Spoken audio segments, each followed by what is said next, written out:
The rope is too tight, but the hunger is tighter. It pulls at my skull, a hollow ache that smells like old paper and forgotten names. I look down from the platform. Below, 10,000 faces blur into a single gray mass of dissatisfaction. They don't see Evan Rook. They see the face of the man who stole their childhoods. The executioner adjusts his grip on the noose, his fingers thick and calloused, indifferent to the fact that he doesn't remember his own mother's face either. I am dying because I am broke. Not with gold, but with context. Cut it, I say. The word is dry, scraping against a throat full of dust. Just cut it. The executioner doesn't move. He steps back, waiting for the drop. The crowd roars. It is a sound like wind through dead leaves. They want the memory tax to stop, but they think killing me will make it happen. They are wrong. Killing me ends nothing. Drop him, someone screams from the front row. A woman in a tattered shawl throws a stone. It hits my shoulder. I don't flinch. Pain is a memory of sensation, and I have sold that too. I look at the seal in my hand. Cold iron, cracked down the center. It feels heavy, heavier than gravity, heavier than guilt. If I hold it, I die. If I drop it, I survive. But if I keep holding it, if I do the thing no one has done in decades, I might become something else. I choose death by transformation over life by oblivion. Just a moment. His voice is flat. I press the seal against my palm. The blood doesn't spill, it absorbs. It began with the smell of rotting lilies and wet iron. Evan Rook opened his eyes to a sky the color of bruised plums, the air thick with the scent of decay and desperation. He was not in a hospital bed, nor in his apartment surrounded by blueprints for buildings that never got built. He was on a wooden platform, suspended 10 feet above the ground, wearing a rough-spun tunic that itched against his skin. Evan sat up slowly, his joints popping with a stiffness that felt ancient. He looked down. His legs were dangling over the edge of the platform. Below him, the crowd was a sea of gray faces, their eyes hollowed out by some unseen weight. They weren't cheering, they were waiting, and they were hungry, not just for food, but for something deeper, something that gnawed at their sanity. Standing next to him on the platform was a corpse. It hung limp, its tongue swollen and purple, its clothes torn from the struggle of its final moments, the previous mayor. Evan didn't know him, but the seal in his hand, a heavy, cracked piece of iron, identified him as the city's leader. "You're awake," a voice said. A man in dark robes stood beside him, holding a thick rope. The executioner. He didn't seem to hate Evan. He simply didn't care enough to feel anything at all. "I see you did," adjusting his grip on the knot at Evan's neck. "We were worried you'd pass out before the tax was collected." "What tax?" "The monthly levy." He didn't look at Evan. He looked at the crowd. "Every citizen contributes a memory, a piece of their life. It feeds the city. It keeps Bellgrave alive. You were supposed to collect it for me. Instead, you tried to flee. I don't know what I did." He touched the seal again. It burned cold against his skin. "I woke up here. I don't remember who I am." "Then you're lucky," he said.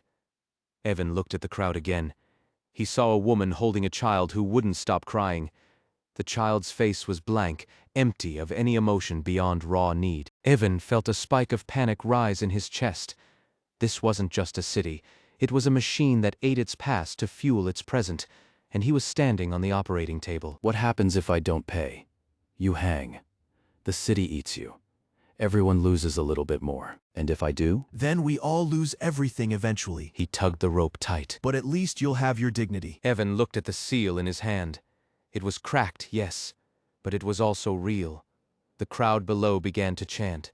It started as a low murmur and grew into a roar. They were angry.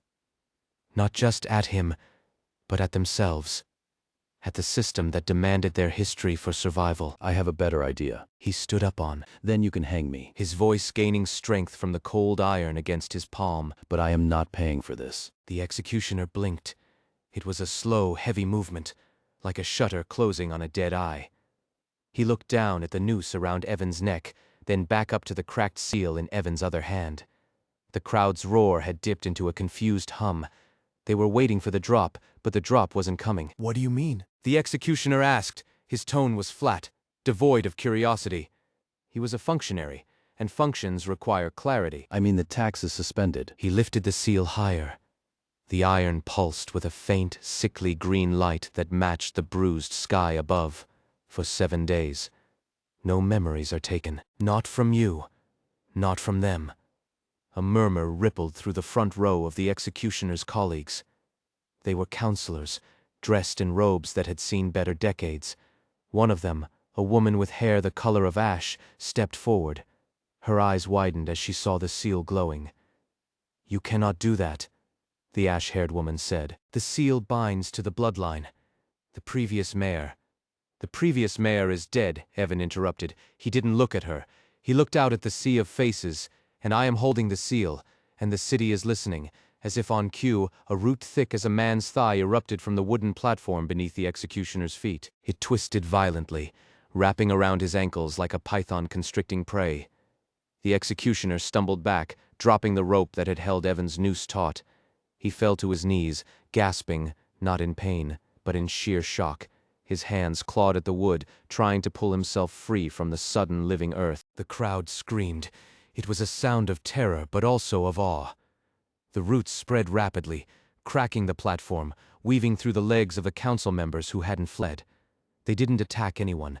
They merely anchored themselves, gripping the wood and the people alike, holding them in place with an immutable botanical will. Evan stepped off the edge of the platform. He didn't jump. He simply walked down the slope of the crowd's attention. The roots parted for him, creating a clear path to the ground. His feet touched the cobblestones of the square. The stone was cold, damp with rain that hadn't yet fallen. "You're mad," the ash-haired woman hissed. She stood frozen, one foot trapped in a tendril that had wrapped around her ankle. Do you know what happens when a city goes hungry? It eats its own people. It doesn't wait for permission. I know exactly what happens. He kept walking toward the center of the square. The crowd parted before him, not out of respect, but out of fear of the living wood that now dominated the space. "I'm giving it a choice." He reached the fountain in the center of the square. It was dry, the basin filled with gray dust and dried flower petals. He raised the seal above his head. The green light intensified, blindingly bright for a moment, then settled into a steady, pulsing glow that seemed to emanate from within Evan's chest. A voice spoke in his mind. It was not a sound. It was a pressure, a weight behind his eyes, a cold hand gripping his consciousness. "Emergency condition. City hunger 73%." The words appeared in his vision like text burned onto the inside of his eyelids. They were gray, sans serif, and utterly impersonal. Decree proposed. Suspend memory levy for 7 days. Evan didn't hesitate. He lowered the seal, letting it rest against his heart. "I decree it," he said aloud. His voice was steady, though his hands trembled slightly. "No memory tax for 7 days. Water flows. Food comes, or I burn the city to ash first." Before we get into the story, do me a quick favor. Like this video, subscribe, and comment what story you want to see next. Now, let's begin. Projected result: citizen loyalty plus 8%, city hunger plus 11%. The system didn't argue. It didn't offer warnings or alternative protocols. It simply processed the decree and recorded the outcome. The roots holding the executioner and the counselors loosened, retreating back into the wood of the platform as if satisfied with their display of force. The executioner scrambled to his feet, rubbing his ankles, his face pale with confusion rather than fear. The ash-haired woman stared at Evan, her mouth opening and closing like a fish out of water. "You're killing us all," she whispered. 7 days without the levy? The foundations will crack. The walls will bleed. Let them bleed. He turned to face her fully. We'll patch them up, but I won't trade our past for our present anymore. Not while I'm in charge. He looked out at the crowd. Thousands of eyes stared back, hollow and wide. The silence was absolute. For a moment, it felt like the entire city was holding its breath, waiting to see if Evan Rook was a savior or a fool. Then, a single voice rose from the back. It was a child's voice, thin and reedy. "Is it true?" the child asked. "Can we keep our memories?" Evan didn't look down. He kept his eyes on the horizon where the sky threatened to rain black water. "Yes," he said. "For now." The crowd did not cheer.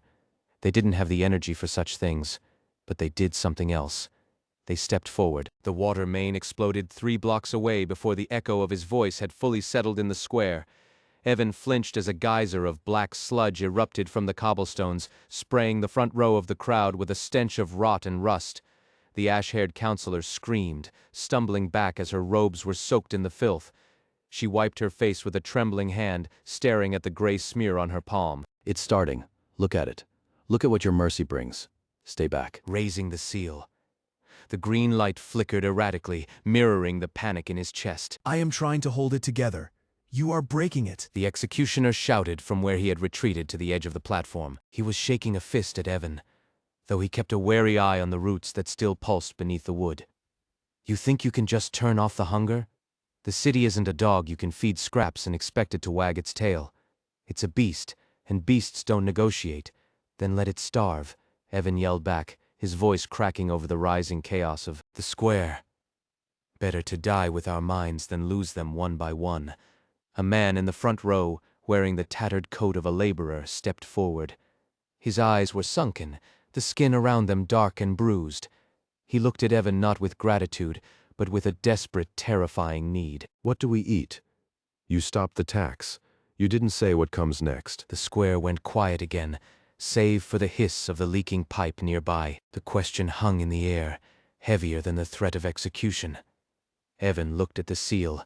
It was warm now, beating against his palm like a second heart. He closed his eyes and reached out with his mind, touching the strange interface that had appeared over his vision.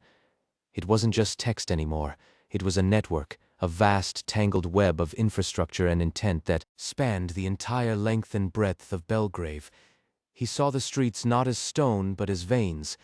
He saw the buildings not as walls but as organs. And he saw the hunger. It was everywhere. A dull, throbbing ache in the foundations, a gnawing void in the cellars, a dryness in the air itself. The city was literally consuming its citizens' pasts to fuel its present existence. To survive today, it had taken memories from yesterday. If he stopped that, the debt didn't vanish. It accumulated. I don't know, Evan admitted. The honesty felt like a physical blow, but I know where to look. You're useless, the ash-haired woman said. She had composed herself, brushing the sludge from her sleeve with a look of profound disdain. You have no power here, Rook. You stole a title, that's all. The city knows it. We know it. And soon, the hunger will remind you. I'm the mayor. He opened his eyes and looked directly at her. And I am making a decree. Try it, she challenged.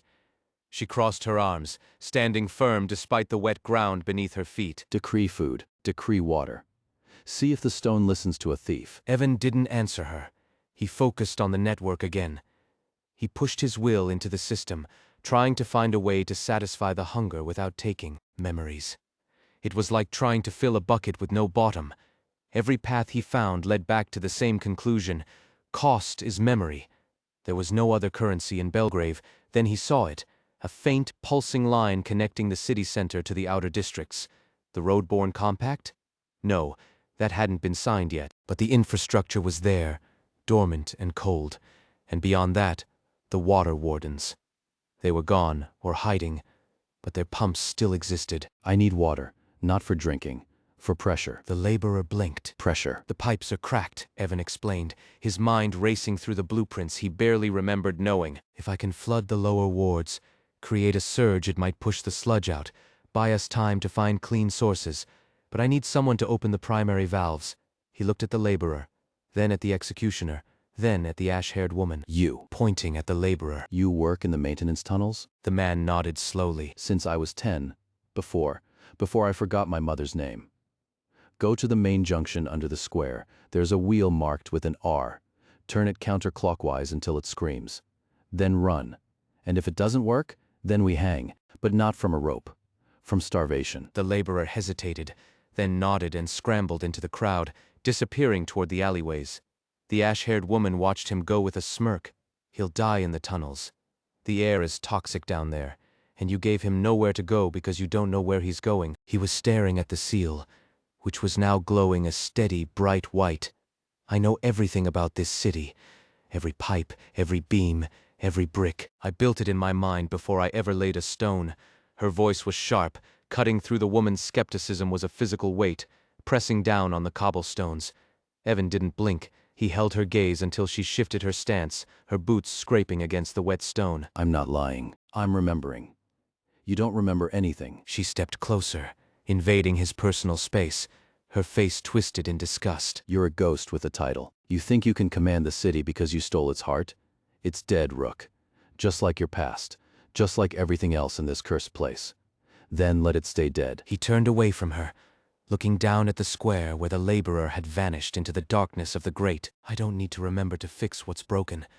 I just need to know which lever pulls the water. You have no authority here, she spat. The council rejected you. The people hate you. You're hanging with him for a reason. She jerked her thumb toward the corpse slumped against the post behind them. He promised miracles. He gave us nothing but dust and forgetfulness. And now you stand there, playing God with a cracked piece of wood. I'm not playing, I'm surviving. For all of us.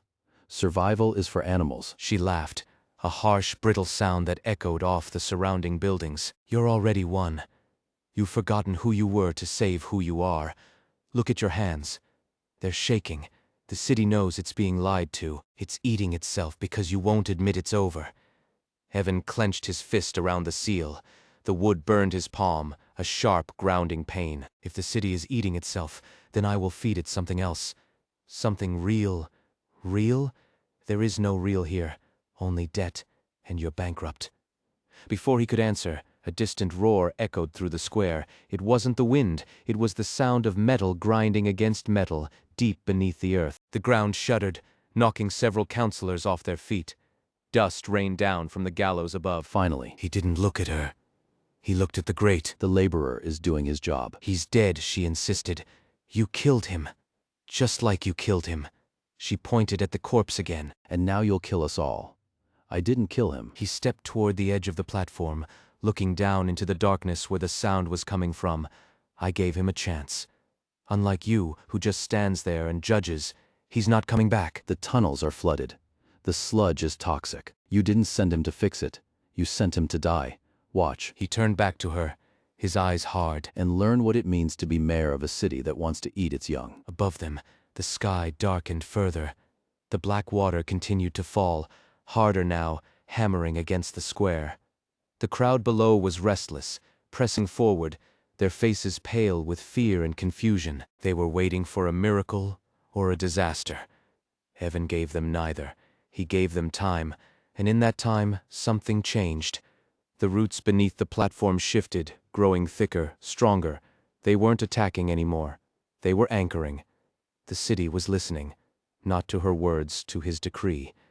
You think this changes anything? She asked, her voice quieter now. She wiped more sludge from her robe, her hands trembling. 7 days is nothing. You're just delaying the end, maybe. He looked out at the crowd again. But it's enough time to build something that can last. He raised the seal high. The light from it flared, pushing back the gloom for a single brief second. Then it dimmed again, but the glow remained steady in his palm. Let the water flow. He didn't need to.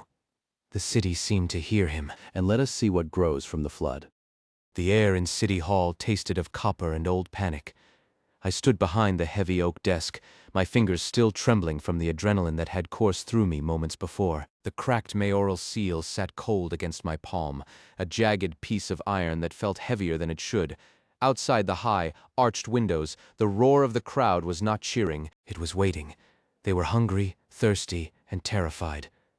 My suspension of the memory tax for 7 days had bought us time, but in Bellgrave, time is a currency that depreciates by the second. The double doors burst open. Mara Vey stumbled into the room, mud splattered across her boots and breathless enough to collapse. She didn't bow. She didn't speak respectfully.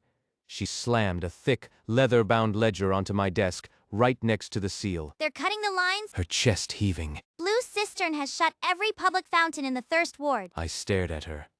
That's impossible. The charter mandates. Forget the charter for a second, Evan. Mara interrupted, slamming her hand on the wood. Look out the window. Tell me what you see. I turned to the glass. Below, in the courtyard, streams of water that usually gushed from the stone lions were now cracks in the masonry. The crowd below was silent, but their eyes were fixed upward. The thirst was setting in already. The guild is leveraging the panic, I said quietly. If prices triple to cover the infrastructure risk of my decree, people will die before sunset. Mara leaned over the desk, her face inches from mine. Her eyes were sharp, intelligent, and furious. They haven't just raised prices, they've hidden the source. The public cisterns are dry because Blue Cistern is siphoning everything into their private estate. I have proof. She tapped the leather ledger. 6 months' worth of water, hidden beneath their vault, enough to drown this district twice over. I picked up the ledger. It was heavy, bound in the guild's brass clasp. Why do you have this? Because I run the rooftop, and because I don't trust men who count memories more than they count breath. She straightened up, crossing her arms. Seize it, Evan. That's what a mayor does. You command your guards to raid their estate, take the water back, and declare victory. I looked at the seal in my hand. I could feel the system humming beneath my skin, a low-frequency vibration that connected me to the very stones of Bellgrave. But power in this city was not granted by force. It was granted by law. I can't just seize it, I said. The ancient charter grants Blue Cistern ownership of all private reserves. If I send guards, they'll claim I'm violating property rights. The council will overturn me before the sun sets. Mara's jaw tightened. So what do we do? Let them bleed us dry? No, I said, opening the ledger. The pages were filled with complex diagrams and legalistic scribbles, but as my fingers touched the paper, the system flared. Golden text scrolled across my vision, overlaying the ink on the page. Hidden contract revealed. Blue Cistern Charter, Clause 14 auditing public necessity. Wait, I muttered. What is this? Mara watched me, her expression shifting from anger to confusion. What? What does it say? The charter. I scanned the glowing lines in my mind. It says the guild owns water that has never served the public. But these records, they're falsified. The siphon logs show direct diversion from the main aquifer. This water has been flowing through the city's arteries for centuries. It's already public. Mara leaned closer, peering at the empty space above the desk where I was reading nothing but saw everything. So it's not theirs to hide, I said. A strange calm settled over me. The panic receded, replaced by the cold, hard clarity of municipal logic. I don't need to raid them. I need to legislate them. Legislate? You can't write a law that pulls water from behind a locked door. I can declare a public necessity, I said, standing up. My voice felt steady now, amplified by the seal in my hand. Clause 14 is an exemption for private storage, but if the water serves the public, even hypothetically, it falls under municipal jurisdiction. The system will stamp the ruling into reality. Mara stared at me for a long moment. Then she grinned, a sharp, dangerous thing. So you're going to make them open the vault? I'm going to make the city acknowledge what's already true, I said. Bring me witnesses. Everyone in the Thirst Ward. I want them here. Now. Why? Because laws without observers are just whispers. I said. I need Bellgrave to see the truth before I break the valve. Mara turned on her heel and ran toward the door. I'll get them. Don't rush. I called after her. Let them be hungry. Hunger makes for better witnesses. The courtyard was a sea of faces, gray and gaunt in the afternoon light. The silence was not peaceful. It was heavy, pressing down on the shoulders of everyone beneath the city hall windows. I stood on the balcony, the seal warm against my palm, feeling the collective thirst radiating from the crowd like heat from a kiln.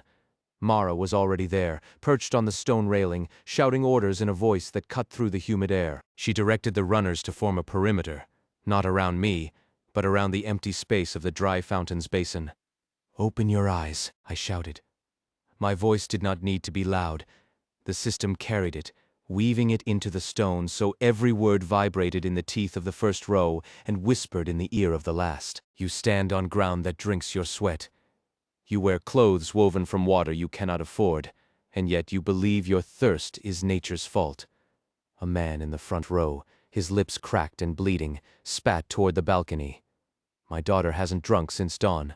What do you care about nature, Mayor? Your seal is cold iron, I care, I said, stepping closer to the edge about who holds the key. Mara leaned forward from the railing, her boots scuffing the stone. They're gathering at the east reservoir, but they won't go near the guild gates. The guards have pikes. Fear is a luxury we cannot afford. Look down, citizens. Watch the dry fountain. Watch your hands. Are they shaking because of thirst? Or because you feel yourself being erased? The murmurs rippled outward. A woman clutched her throat, making gagging motions.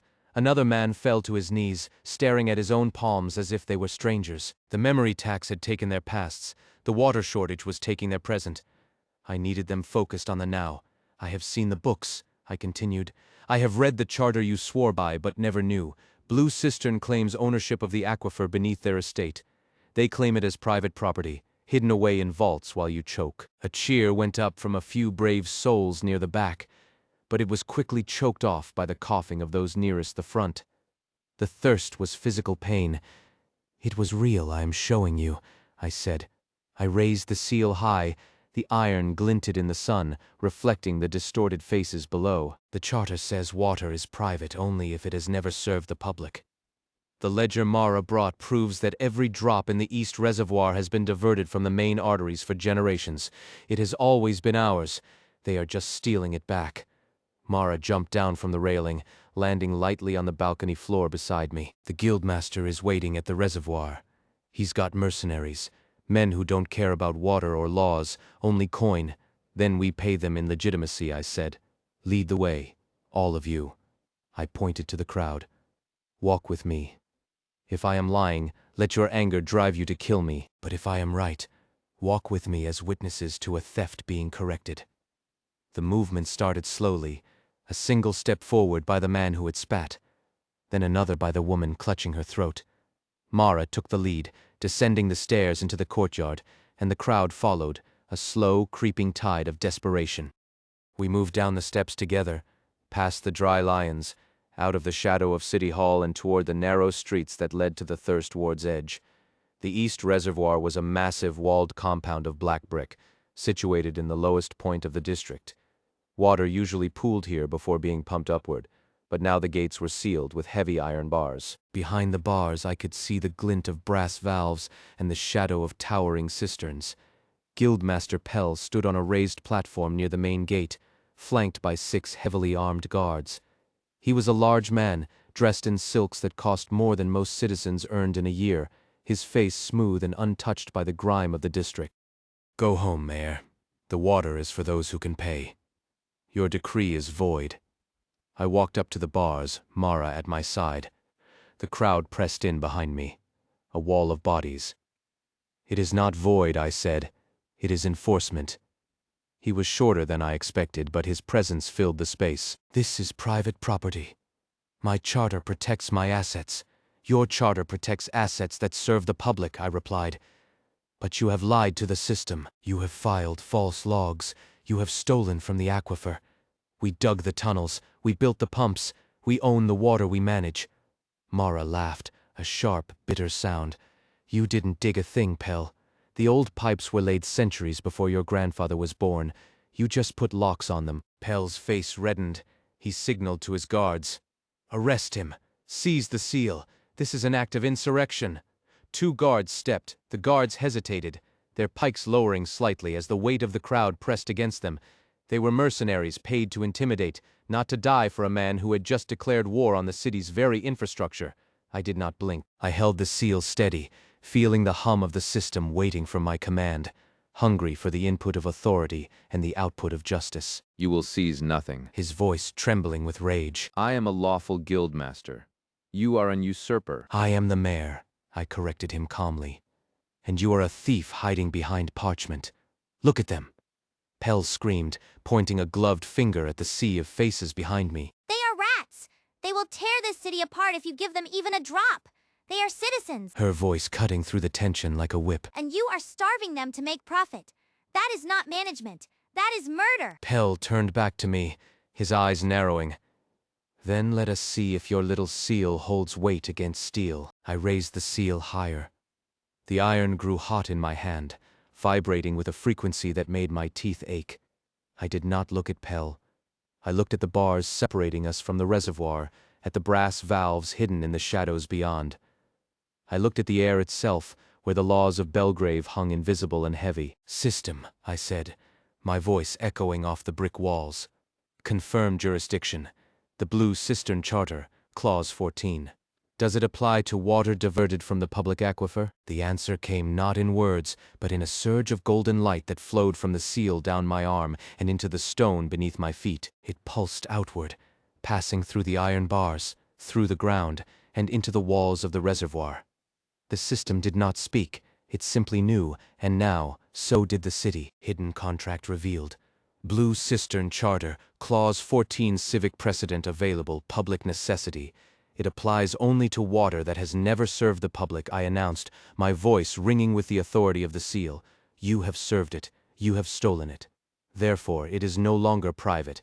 Pell's face drained of color. What are you doing? I am declaring a public necessity, I said. All water within this district is now municipal property. Immediate transfer of custody. The air snapped. A sound like a thunderclap cracked inside the compound behind the bars. The brass valves, massive and rusted shut for decades, groaned violently. Metal shrieked against metal as if some giant hand were wrenching them open. The heavy iron bars at the gate buckled inward, then shattered, raining shards of rust onto the cobblestones. Pell stumbled back, shielding his eyes from the sudden rush of steam and cold mist that erupted from the compound. "Stop it!" he shrieked. "You cannot legislate rain!" I stepped forward, my boots crunching on the broken iron. I looked him in the eye, feeling the gaze of thousands upon my back. "No," I said, "but I can legislate thieves." Mara surged past me, running toward the gaping hole in the gate. "Open it!" she yelled to her runners at the perimeter. "Get them in there! Let them see it!" The crowd roared, a sound of triumph and thirst mingling together. They did not rush blindly. They moved with the disciplined urgency of people who had been denied for too long. The mercenaries dropped their pikes, looking at each other with sudden doubt. There was no money in fighting this. There was only the inevitable truth of water flowing downhill. I felt a sharp pain in my chest as the system deducted the cost of the decree. Authority spent 400. It was a heavy price, a drain on my own vitality that left me breathless for a moment, but the relief in the air was palpable. The pressure in the district lifted, replaced by the scent of wet stone and cold, clean water.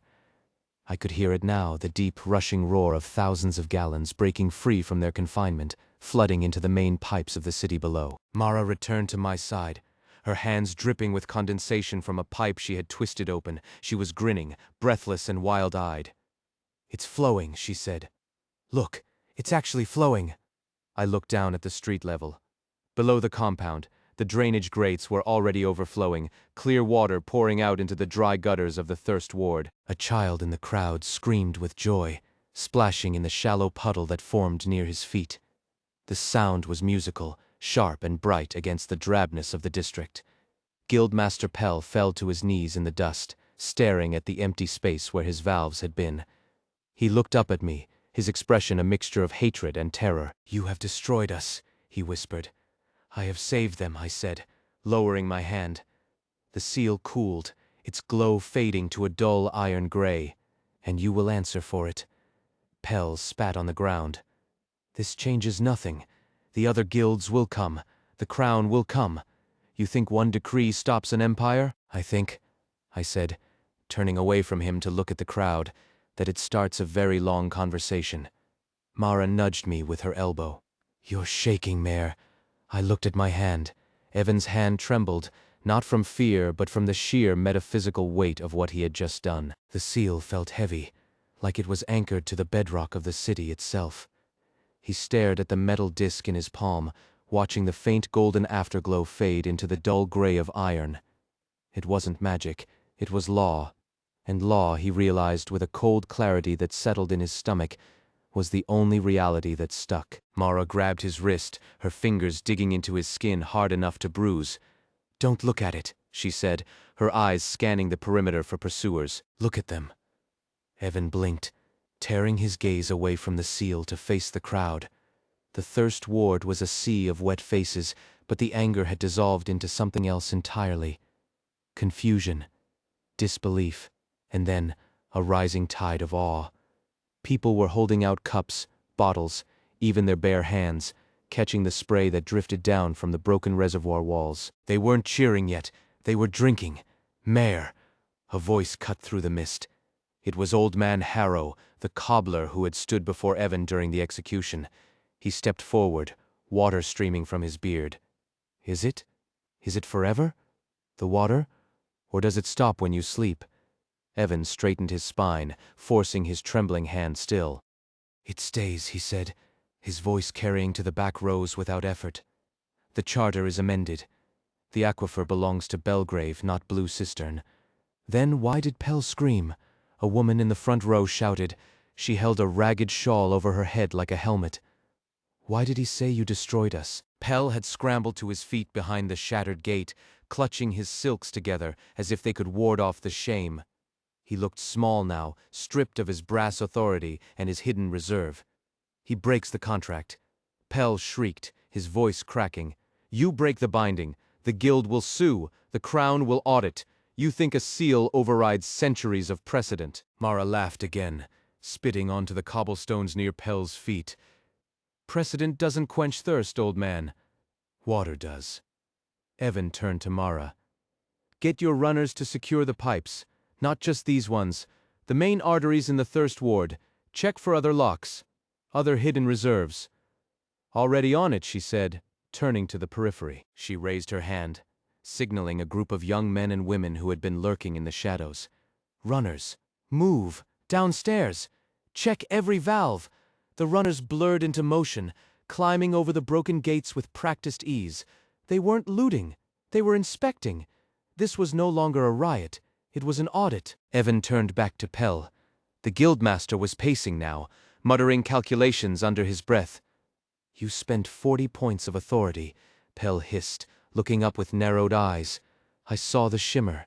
That is not cheap. You have less than you think. What happens when the next tax comes due? When the hunger district demands bread? The lantern ward demands light? You will bleed yourself dry to feed this city. Evan felt a chill that had nothing to do with the mist. He looked down at his hand again. The system interface flickered in his peripheral vision, translucent and cold. Current authority, 600,000, decay rate +5 per hour. He blinked it away. I have enough for now. You have debt, Pell corrected. Every law you write pulls from your own soul to balance the equation. You are not a ruler. You are a battery. And when you run out of charge, Bellgrave will eat you first. Evan took a step toward him. The crowd parted instinctively, sensing the shift in pressure. I am not running on empty. I am setting the grid. Can you legislate loyalty? Pell spat. You can open pipes, Mayor, but you cannot force hearts to beat for you. The Thirst Ward will drink today. Tomorrow, they will demand more. Next week, they will demand your head if you fail. You are not saving this city. You are just making it hungrier. Mara returned from the gate, wiping grease from her forehead. The lower pipes are clean, she said, ignoring Pell completely. 3 other leaks plugged. Good catch, Mayor. Or bad luck, depending on who you ask. It depends on whether they are hungry or full. He looked at the crowd. They were silent now, waiting. The water was flowing, but the trust was fragile. It was a transaction, not a gift. Why do we follow you? A voice called out from the back. It was younger this time, uncertain. Pell promised order. You promise. Chaos. Evan looked at the seal in his hand. But it was metal that could bend reality. He thought of the execution platform, the gallows growing roots, the city speaking to him. Because Pell lied. His voice low but steady. He said the water was scarce. It wasn't. It was stolen. I didn't give you water. I gave you back what was yours. But if you want it to stay yours, you have to watch it. You have to hold me to it. The gallows timber groaned under the weight of 40,000 angry eyes, but Evan Rook felt only the cold bite of iron cuffs against his wrists and the damp, rotting wood of the platform beneath his boots.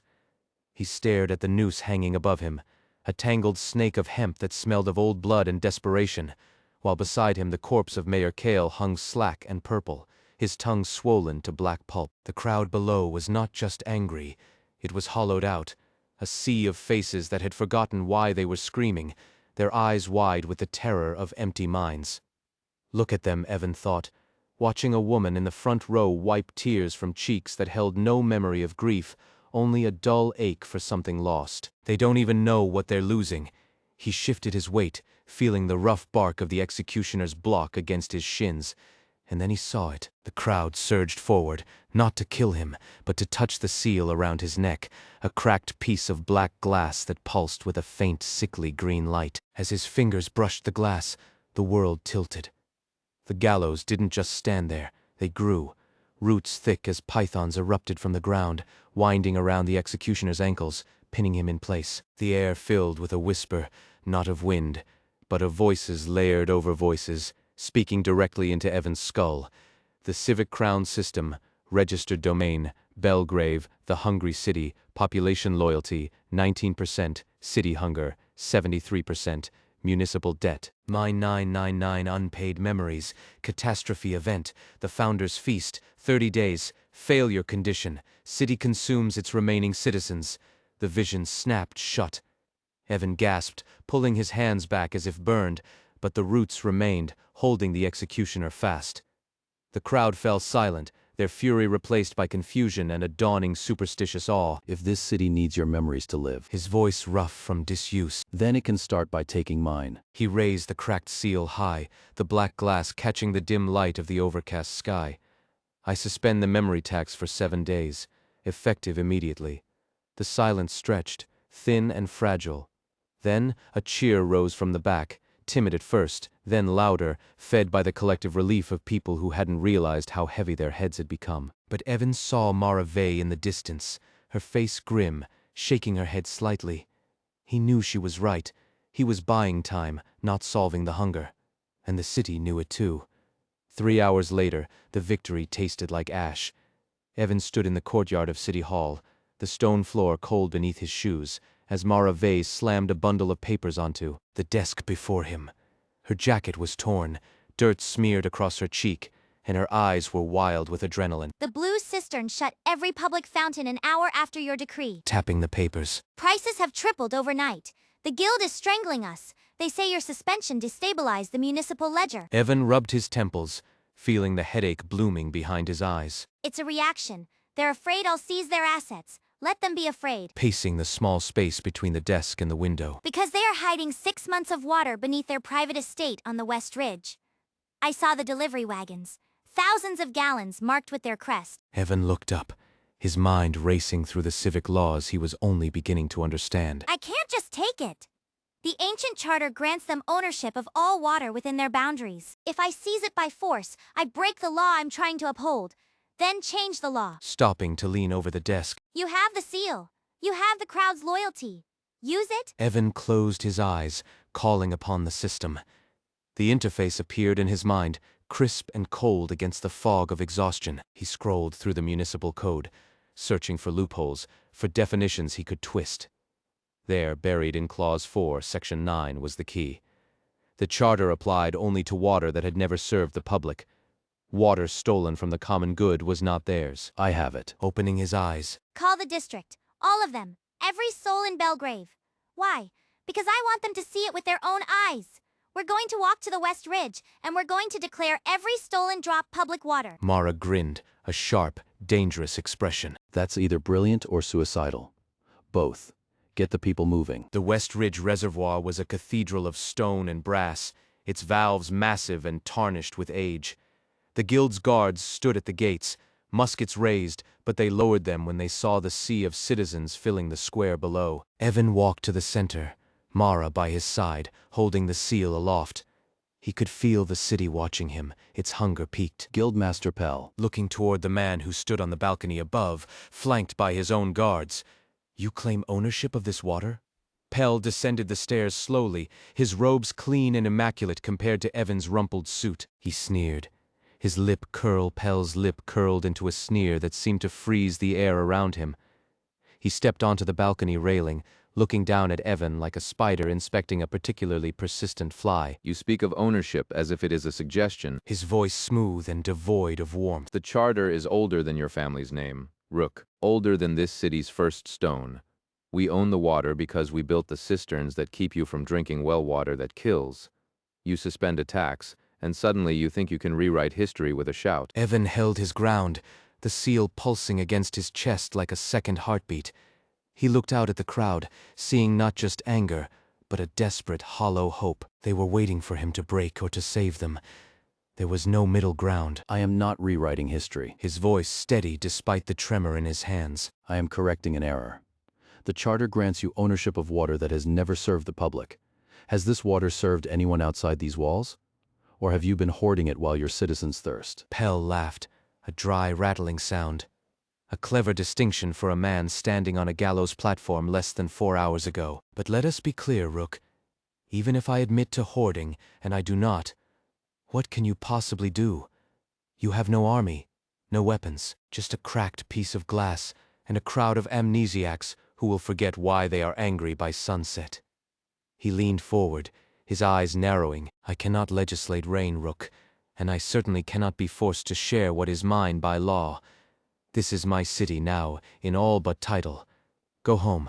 Suspend your taxes if you wish. But when the wells run dry next month, do not come crying to me. Evan didn't blink. He felt the weight of the city's gaze, heavy and expectant. The system hummed in his mind, waiting for a command. He raised the seal, not at Pell, but toward the massive brass valves hidden behind the iron. Gates of the reservoir. You're right. He pointed the tip of the seal toward the guild's private storage tanks. But I can legislate thieves. The word hit the air like a physical blow. For a second, nothing happened. Then, a deep groan echoed through the stone walls of the reservoir. The brass valves, rusted shut for decades, shuddered. Cracks appeared along their joints, glowing with the same sickly green light that pulsed in Evan's seal. No. Taking a step back, What are you doing? I am declaring this water public domain. Evan said, his voice rising over the groaning metal. Under the authority of the crowned mayor, any water withheld from the public good is hereby seized by the city. The debt is paid. The tax is forgiven. The valves exploded outward, not with force, but with pressure. Water, clear and cold and abundant, surged from the tanks, flooding the square. It washed over the cobblestones, filling the gutters, rushing toward the thirsty citizens who fell to their knees, cupping hands to drink. The guild guards dropped their muskets, staring in disbelief as their life's work dissolved into the streets. Pell screamed, lunging forward, but his feet slipped on the rising water. He flailed, his dignity washing away with the tide. "You fool," he roared. "Do you know what you've done? You've made yourself an enemy of every guild in the realm." Evan watched him sink to his waist in the rushing current, then turned his back. He looked at Mara, who was already wading through the crowd, helping people stand, her face illuminated by the miracle of full water tanks above them. I made myself a mayor. That's what they're paid for. The victory was short-lived. By nightfall, the euphoria had faded into a tense silence. Evan sat in his office, the seal cooling on his desk, when the lights in the hallway flickered. Not just flickered, they died. One by one, the gas lamps outside City Hall extinguished, plunging the street into darkness. Evan frowned, standing up. He walked to the window. The usual glow of the gutter light was gone. In its place, a single petition hovered in his mind's eye, bright and urgent. District Spirit Petition received. Gutter light. Requested Office Night Watch Commissioner. Night watch? He hadn't authorized a new department. He opened the door to the corridor. The gas lamps were dark, but he could feel eyes watching him from the shadows. Mara was already there, her hand on the hilt of her knife. Did you do this? Her voice low. No. Evan said. What is it? The lamps are dead, all of them, except for one, outside the cathedral. Evan walked to the window again. In the distance, a single gas lamp burned with an eerie, steady blue flame. It wasn't just light, it was watching him. He could feel its attention, focused and ancient. It wants to talk. Evan said. Mara asked, raising an eyebrow. To the mayor. Evan corrected. Or whoever holds the seal. He stepped out onto the balcony. The wind was cold, carrying the scent of wet stone and ozone. Evan leaned over the stone railing, the cold dampness seeping through his sleeves.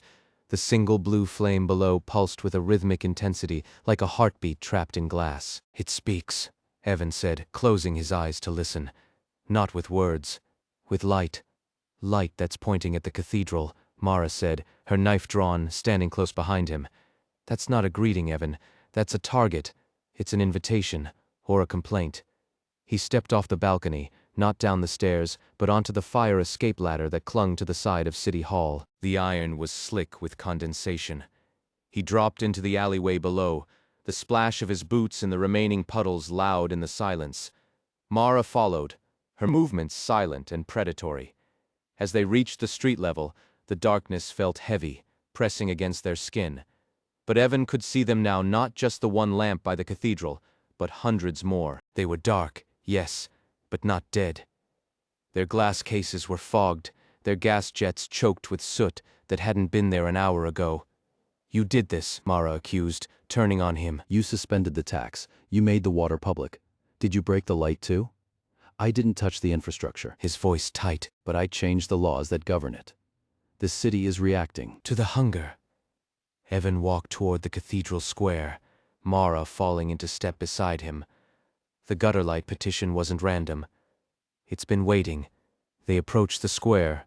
The lone blue lamp stood at the base of a statue of some forgotten saint. As Evan got closer, the light flared, illuminating the street for 50 yards in a stark, colorless beam. It felt less like illumination and more like an interrogation. Show yourself. You asked for a position. Granted. The lamp did not answer with sound. Instead, the shadows beneath it shifted. The darkness coalesced, forming a shape that was vaguely humanoid but composed of drifting smoke and cold ash. It had no face, only 2 points of white fire where eyes should be. Response received. Gutterlight acknowledges command. Current status. Provisional Night Watch Commissioner. It's real. It's alive. Mara kept her knife raised. What does it want? Power? No. Watching the shadow man drift closer, the air grew colder with each step. Order. Look around you, Mara. The guilds control the water. The church controls the dead. But the streets belong to no one. Until now. Evan looked up at the dark lamp above them. You say you've watched for centuries. You've seen every crime committed in this city. Data stream initiated. Gutterlight historical record. Summary: 4,102 murders, 893 stolen goods, 12 secret meetings of the noble guilds, 3 assassinations ordered from City Hall. Mara's eyes widened. 3 assassinations. Ordered from City Hall. Evan felt a chill that had nothing to do with the temperature. The city wasn't just reacting to his laws, it was remembering what its previous mayors had done. Why are you telling me this now? Reason: new mayor requires witnesses. Old mayor had friends in the dark. The revelation hung in the air, heavy and suffocating. The previous mayor hadn't just signed away memories. He had made deals in the dark that Gutterlight had witnessed, but could never expose, because it had no legal standing. No voice. Until now. I accept your petition. His voice firm. You are the Night Watch Commissioner for Bellgrave. You have the authority to illuminate any street where a law is broken. The shadow bowed. A jerky, unnatural motion. Appointment accepted. City trait gained. Nothing done in light is forgotten. Warning: your infrastructure is now politically aware. Before Evan could process the warning, a scream cut through the square. Mara spun around, her knife flashing toward the alleyway across the street. Movement. Evan looked. From the shadows of the alley, a figure lunged, a man in dark leather, face obscured by a mask. He held a short, curved blade and was moving with lethal speed toward a woman huddled against the wall. Mara drew her own knife and sprinted, but she was too far. The assassin raised his blade for the kill stroke. Wait. Evan shouted. Don't engage yet. He focused on the Gutterlight petition interface in his mind. He saw the map of the square overlaying his vision. He saw the heat signature of the assassin, and he saw the heat signature of his target. Gutterlight. Evan commanded, illuminate the crime. The blue lamp above them flared with blinding intensity. The beam shot out, not at the assassin, but at the wall behind him. It lit up a patch of brick that had been dark for decades. There, etched into the stone by years of grime and neglect, was a symbol, the signet ring of the noble guilds, overlaid with the sigil of the Church of Last Sleep. The assassin froze. The light pinned him like a beetle on a display board. He looked up at the lamp, then at Evan, panic replacing his murderous intent. He dropped the knife and ran, disappearing into the deeper shadows of the assassin, scrambled backward, his boots slipping on the wet cobblestones as he tried to put distance between himself and the unyielding glare of the Gutterlight. The beam held him fast, a cage of solid illumination that left no room for retreat or concealment. Mara lunged forward, her knife tip pressing against the man's throat before he could recover his balance. She pinned him there, breathing hard, her eyes darting between the fleeing shadow of the second attacker and the man at her mercy. Evan stepped into the light, the heat of the beam warming his face even as the surrounding air remained freezing. He looked up at the lamp, then down at the man trembling on the ground. Who hired you? His voice was calm, but it carried the weight of the seal resting heavy in his pocket. The man gagged, shaking his head frantically. I don't know. I just took an envelope. Don't play dumb. The symbol on the wall. That's church and guild. Who gave you the money? Brother Oris, the man spat, the name finally tearing from his lips. Brother Oris Vale, he said. He said I was taking out a pest. Evan froze. Brother Oris Vale, the public face of the Church of Last Sleep, the man who had smiled at Evan during the inauguration, offering condolences for the loss of his predecessor while subtly testing the loyalty of the wards. To accuse a high priest directly was dangerous. It was treason. It was war. You're lying. Though her voice lacked conviction. Oris is too clean. He doesn't hire thugs. Then who lit the lamps in the graveyard? The man looked up, his eyes wide with genuine fear now. I didn't know. I just did what I was paid to do. The money was thick. Gold from the cathedral vaults. Evan nodded slowly. He turned to Mara. Check his pockets. Look for a seal ring or a token of the church's inner circle. Mara knelt, her movements efficient and brutal. She rifled through the assassin's coat, pulling out a small velvet pouch filled with heavy gold coins. Each coin was stamped with the eye of Last Sleep. She paused, then pulled a sealed letter from his tunic. The wax seal bore the same symbol. It's real. Holding up the letter, He paid for this. Evan took the letter from her hand. He didn't break the seal. He simply held it up to the light of the gutter light. The illumination made the wax shine like blood. He looked back at the assassin. Go, run. If I see you near City Hall again, gutter light will find you. And next time, it won't just shine. It will burn. The man didn't need to be told twice. He scrambled to his feet, dropping the letter in the mud, and ran into the darkness of the alley, disappearing as if swallowed by the city itself. Mara picked up the letter from the ground and handed it to Evan. No. Pocketing the letter. Not yet. If we go public with this now, without proof of why he's hiding things in the dark, they'll call us hysterical. They'll call me unstable. We need more than just motivation. We need evidence. Mara crossed her arms. We use the law. Gutter light is now the night watch. That means any crime committed under its light is witnessed by the city itself. We don't need to accuse Oris yet. We just need to watch him. Evan turned back to the blue lamp. Threat assessment. Church of Last Sleep hostility level rising. New objective. Secure graver robber's ledger from Crypt District before moonrise. A ledger? Gutterlight pointed a smoky finger toward the cathedral's foundation, down into the earth where the crypts lay. The dead keep accounts better than the living. Mara looked at Evan, her expression grim. You're going after him tonight? I have to. If Oris is hiding something under those lamps, it's probably illegal contraband, smuggled artifacts, bribes, proof of murder. Everything we need to dismantle his power. That's suicide. It's governance, Evan corrected. He looked up at the blinking lamp, and it's necessary. The city is hungry, Mara, and Oris knows how to feed it if he wanted to, but he doesn't want to fix it. He wants to control the hunger. Mara sighed, drawing her own cloak tighter around herself. Fine, I'll go with you. Someone has to make sure you don't get stabbed by a monk. Evan almost smiled. Just stay behind me. The South Ward did not sleep. It screamed in silence. The air above the cemetery district tasted of wet stone and old copper, a metallic tang that coated the back of Evan Rook's throat. He stood at the edge of the procession path, his hands trembling not from fear, but from the sheer grinding weight of the Civic crown system pressing against his skull. Above him, the black stone walls of Bellgrave loomed like the jaws of a trapped beast. 7 districts stacked between the teeth-like ribs of the dead colossus, and right now, all 7 were watching. The lantern census flickered in Evan's peripheral vision, thousands of names burning like embers, their trust wavering as the truth of the last 7 days unraveled. Look at them. His voice was soft, cultured, and utterly devoid of alarm. He stood beside Evan, dressed in the pristine white robes of the Church of Last Sleep, untouched by the grime that coated the rest of the city. They believe you have broken the natural order. Evan kept his eyes on the path ahead. I broke a tax law, Oris. Not the laws of physics, are you sure? Oris tilted his head. The gas lamps of gutter lights swayed overhead, their yellow glow casting long, distorted shadows that seemed to stretch toward the walls themselves. When the water stopped flowing, they blamed your greed. When the memory tax vanished, they blamed your ambition. Now, when the dead rise, do you think they will blame a clerical error? Then let them try. Stepping forward, the cobblestones were slick with condensation. Lead the way. If there are bodies walking, we need to stop them before they reach the northern gate. The ninth bell is silent.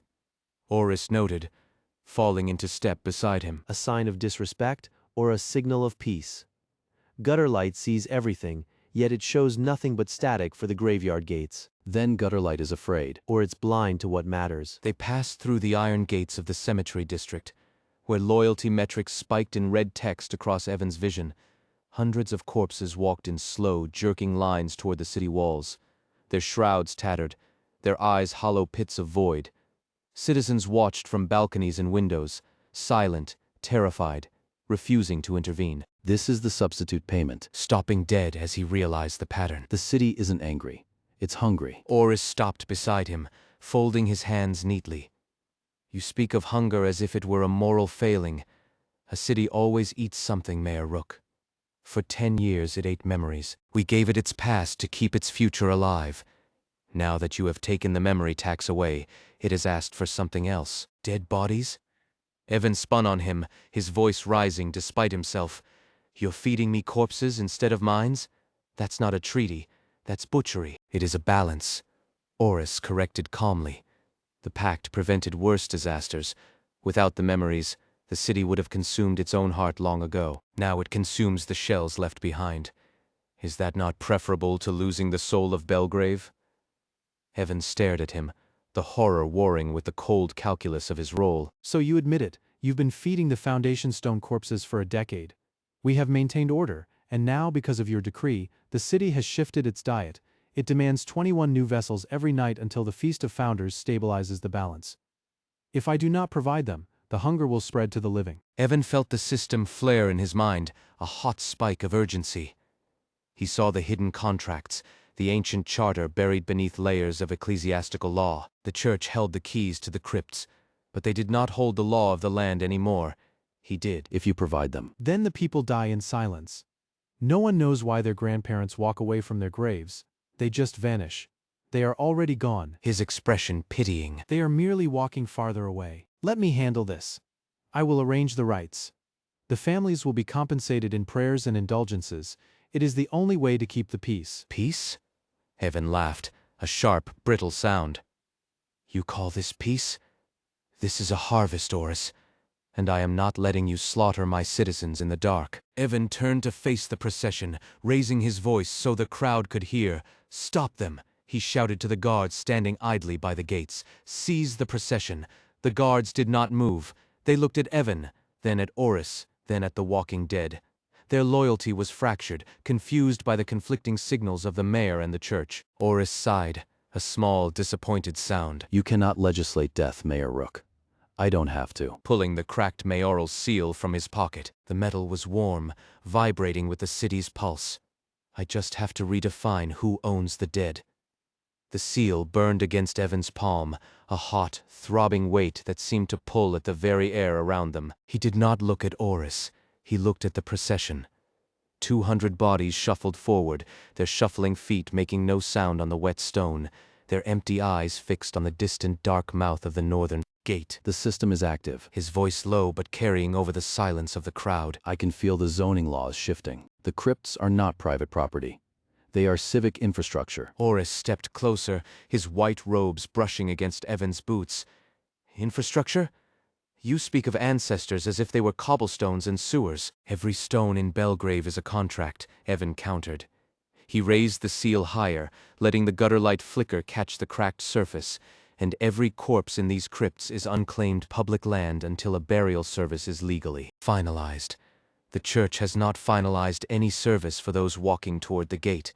The rites are prepared, the prayers are spoken. They are dead. Death is final. Burial is civic. And I am declaring a state of emergency for all unburied remains within the city limits. A murmur rippled through the crowd on the balconies above. A woman leaned out, her face pale in the gloom. Is that true? Are they still ours?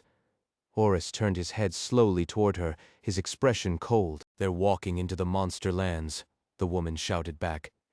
"You're sending my husband to be eaten by wolves because you want to keep your crypts warm. His death serves the greater survival of Bellgrave." Evan slammed the seal against the air itself. The system roared in his mind, a cacophony of scrolling text and screaming data streams. He saw the legal framework of Bellgrave stretch out like a nervous system. There was no law that said the dead must serve the living without consent, but there was a law that said the city could not consume its own citizens' souls without due process. "The pact is void," Evan announced, his voice cracking with authority. "Not because I revoke it. Because the terms are illegal under current municipal code." Horus's eyes narrowed. I can void any clause that violates the right of rest. He pointed the seal at the nearest group of corpses. I declare these bodies under civic protection. No transport to the gate without a court order. No consumption by the city's hunger without voluntary consent. The air shimmered. The gutter light flickered violently, turning from yellow to a stark, warning red. The corpses stopped. They did not collapse. They did not run. They simply stood there, their heads tilting in unison, like birds listening for thunder. Horus took a step back, his composure finally slipping. I gave them a choice. He looked at the sea of faces on the balconies, then down at the still forms. "And I gave you a problem." The system flashed in his vision, green text overlaying the nightmare scene. "Crisis event, unpaid dead. City hunger has selected substitute nourishment, 217 corpses. Decree available. Right of rest." They're waiting. Turning back to Horus. For you to answer. The city is hungry, Horus. It wants the memories back, or it wants your corpses. I'm offering it neither. I'm offering it work. Horus repeated, the word tasting like ash in his mouth. "Not enslave," Evan corrected. Employ. Ancestral service tokens are issued for civic duty. If these bodies agree to guard the cemetery district, to watch over the graves they were meant to rest in, they earn their stay. They earn the right to remain in Bellgrave, rather than being exported to the wastes. You are bargaining with ghosts. His voice trembling slightly. Evan interrupted. He walked past Horus, toward the lead corpse, a man in tattered formal wear, his jaw slack, his hands hanging limp at his sides. Evan reached out and touched the cold shoulder of the dead man. "The church has sold its soul to keep the crypts full. I am buying it back." The dead man's hand twitched. Then, slowly, painfully, it curled into a fist.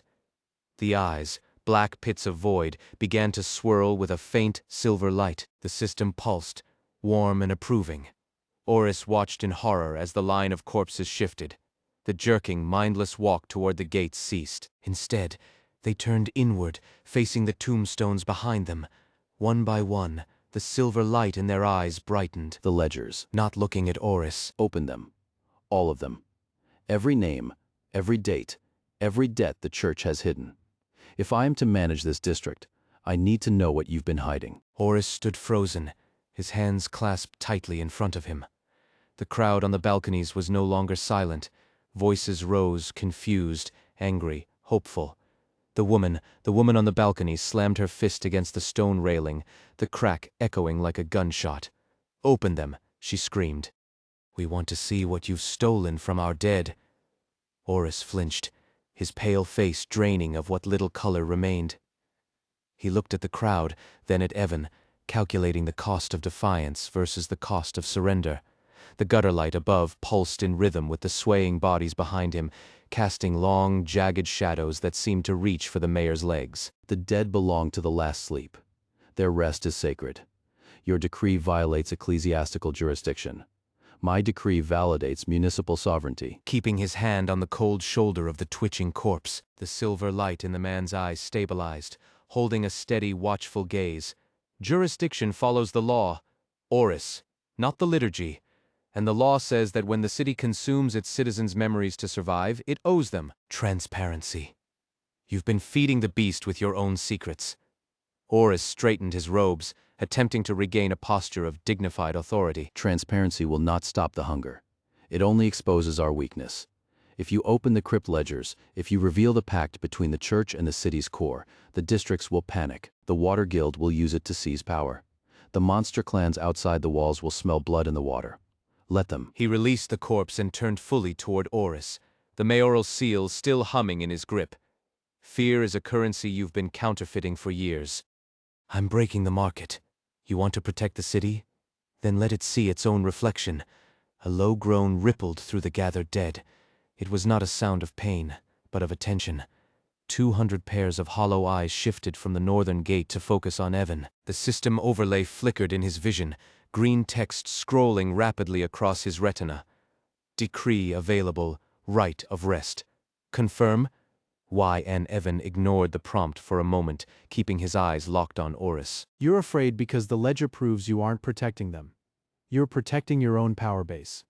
The crypts are overflowing, Oris. I can feel the pressure in the foundations. The city is choking on your hoarded piety. I am a shepherd. His composure cracking. Shepherds must cull the weak to save the flock. If I do not provide 21 vessels, the hunger turns to the living. Children will vanish.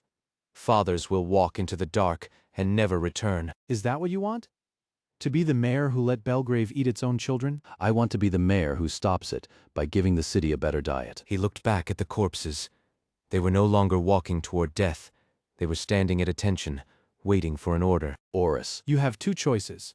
You can let the church remain the exclusive manager of Bellgrave's afterlife, which means you keep hiding the truth and eventually, the city consumes everything in a fit of desperate starvation.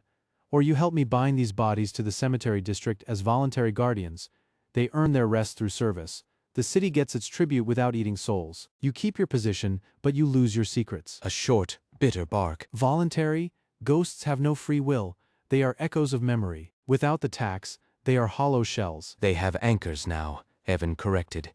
He gestured to the lead corpse, whose hand was still curled in that loose fist. I've given them civic identity. That is an anchor stronger than fear. The system recognizes them as active citizens, not waste products. Look at them, Oris. Do they look like shells? Oris stepped forward, peering closely at the lead corpse. He waved a hand in front of the man's face. The eyes tracked his movement, steady and clear. There was no fog of death in them, only a cold, bureaucratic alertness. This is an abomination. It defies the natural order. The natural order is dead, Evan said. We built this city on the bones of something older. We live by law now, not by instinct. And the law says that if the city needs labor, it asks for consent. If you refuse to provide that legal framework, I will issue executive orders anyway. I'll draft the binding contracts myself. But doing it with you saves us a civil war. Oris looked at the crowd. The voices had grown louder, a chorus of demand and suspicion. He looked at the lead corpse, then back at Evan. His jaw worked silently for a long moment. If I agree, the church retains control of the burial rites. We determine who is worthy of service. You determine who is eligible. Evan amended. I determine the terms of employment. And we open the ledgers publicly today, before sunset. Oris nodded, once, sharply. Agreed. But know this, Mayor Rook. If the guardians fail, if the hunger turns on you because your volunteers are insufficient, it won't. He raised the seal high. The gutter light flared white, blindingly bright, then settled into a calm, steady blue. Because I'm not asking them, Evan held his gaze on the mayor's seal, the cracked stone pulsing with a steady, rhythmic thrum that matched his own heartbeat. The light from the gutter light lamps above shifted from harsh white to a deep, authoritative blue, casting long, sharp shadows across the cobblestones of the south ward. Because I'm not asking them for permission. His voice carrying over the sudden silence of the crowd. I am offering them citizenship. Oris stepped back, his boots scraping against the stone. He looked small suddenly, his elegant robes seeming too large for his shrinking frame. The 200 other bodies in the procession behind him mirrored the action. A wave of luminescence rippling through the ranks. You bind them to service, but who binds you? What stops this city from demanding more than rest? What stops it from taking their peace entirely? Evan lowered his hand slightly, though he kept the seal raised. The charter. The same one that let the water guild steal our rivers. The same one that lets the church feed us to monsters in the dark. I am using the law against its abusers. He turned toward the crowd. The woman on the balcony was still there, her hand gripping the stone railing until her knuckles were white. Others had joined her, leaning over from windows and fire escapes, their faces illuminated by the eerie silver glow of the newly animated dead. Listen to me. The memory tax is suspended. The Water Guild's hoard is public property. And tonight, we do not bury our dead in secret crypts to feed a hungry stone. A murmur rose from the street below, confused and tentative at first, then growing louder. Oris clapped his hands together, the sound sharp and final. "Order!" he called out, though his voice lacked its usual command. The mayor speaks in circles. We have spent centuries maintaining the balance between life and death. To disrupt this, he gestured to the standing corpses. "This is chaos." "It is order," Evan corrected. He walked past Oris, moving toward the lead corpse. He placed a hand on the dead man's cold shoulder. "Oris, you wanted to know if the Guardians would fail. The answer is no, because they are not empty vessels. They have names. They have history. And now they have a job." He looked up at the Gutterlight network. Gutterlight. Illuminate the crypt ledgers in Oris's hands. All of them. The gas lamps hissed. Beams of light converged on Oris, who instinctively pulled the heavy leather-bound books closer to his chest. His fingers trembled. Open them. Not a request. A decree. Oris hesitated, then slowly opened the top book. The pages were thick, filled with elegant flowing script that glowed faintly in the magical light. He began to read, his voice shaking at first. "Citizen, John Doe, deceased 412th cycle. Memory tax, first year of marriage, status, consumed." The crowd gasped. The woman on the balcony leaned further out. "That's my husband," she screamed. "You took him! You said he was resting!" Oris skipped ahead, his hands moving faster now, unable to stop. "Citizen, Maria Vance, deceased 415th cycle. Memory tax, daughter's birth, status, consumed, liars," someone shouted from the street. They lied. They said the memories were gone, erased, but they kept them. They fed them to the city. It was an inventory of theft. Oris. Read more. Let them see the dates. The amounts. The names. Oris looked up, his eyes wide with panic. "This is private. Ecclesiastical privilege. There is no privilege when you are stealing the past from the living." Evan turned to the crowd again. "Every memory taken was a piece of your life. A wedding vow, a child's laugh, the face of a parent. The church didn't protect them from death. They protected their own power from truth. The lead corpse shifted its weight, the movement smooth and purposeful. It took a step forward, away from Oris, and placed itself between the mayor and the church official. Oris dropped the book. It hit the ground with a heavy thud. "You are creating a monster," he whispered. The hunger will not be satisfied by ghosts. It will take flesh next. Then let it try. He raised the seal again. The air around him crackled with static electricity. Cemetery district loyalty is no longer tied to fear. It is tied to service. And we are recruiting. He looked at the lead corpse. "Do you accept the position of ancestral guardian? To protect this district? To honor your memory by protecting the living?" The corpse's head tilted. The silver light in its eyes pulsed once, twice, then settled into a steady, resolute beam. It nodded. A cheer erupted from the street. It was ragged, angry, but hopeful. The woman on the balcony slammed her fist against the stone again, this time in triumph. Oris fell to his knees, not in prayer, but in defeat. He covered his face with his hands, the other 200 corpses. The silence in the Hall of Keys was heavier than the stone roof above us, a weight that pressed against my temples and made the air feel thin, difficult to breathe. I stood at the head of the long oak table, my hands gripping the edge until my knuckles turned white, staring down at the document Sable of the Threshold had laid out before me. It was not just parchment, it was a binding contract written in ink that smelled faintly of ozone and dry earth, shimmering with the unstable magic of the road-borne compact. Sable sat opposite me, her posture rigid, her eyes fixed on mine with an intensity that felt like physical pressure. She wore no armor, only simple travel-worn clothes and a cloak dyed the color of twilight. But she carried herself with the authority of someone who had walked through wars to get here. Behind her, standing in the shadows of the corridor beyond the hall's massive doors, I could sense the presence of the wolf riders waiting. In the cold dark, their patience thin, their hunger sharper than any blade. "The caravans did not arrive because they were turned back." Her voice low and steady, cutting through the silence like a whip. 3 days ago, at the northern border, your predecessor's guards shot first and asked questions never. They poisoned the treaty wells to ensure our livestock would sicken and die by the time we reached your gates. That was your city's doing, Mayor. I looked up from the document, feeling the cold sting of shame mix with the adrenaline in my veins. "That was not my order," I said, forcing myself to meet her gaze without flinching. My predecessor did that. but his dead body hangs on the gallows, and I am here to try to undo the damage he caused before it destroys us all. Dying men leave debts that their heirs must pay. Tapping a clawed finger on the parchment. We have waited 6 months for grain that never came.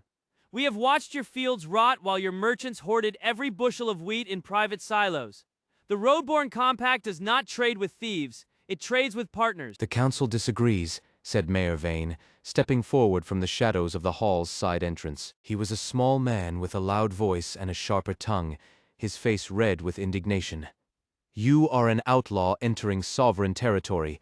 You carry the skull of an imperial official as a trophy. That is an act of war. It is a gift, Sable corrected him calmly, her eyes never leaving mine, and it is the last one you will receive unless you agree to the terms on this table. I did not come here to negotiate your pride, Vane. I came here to offer survival.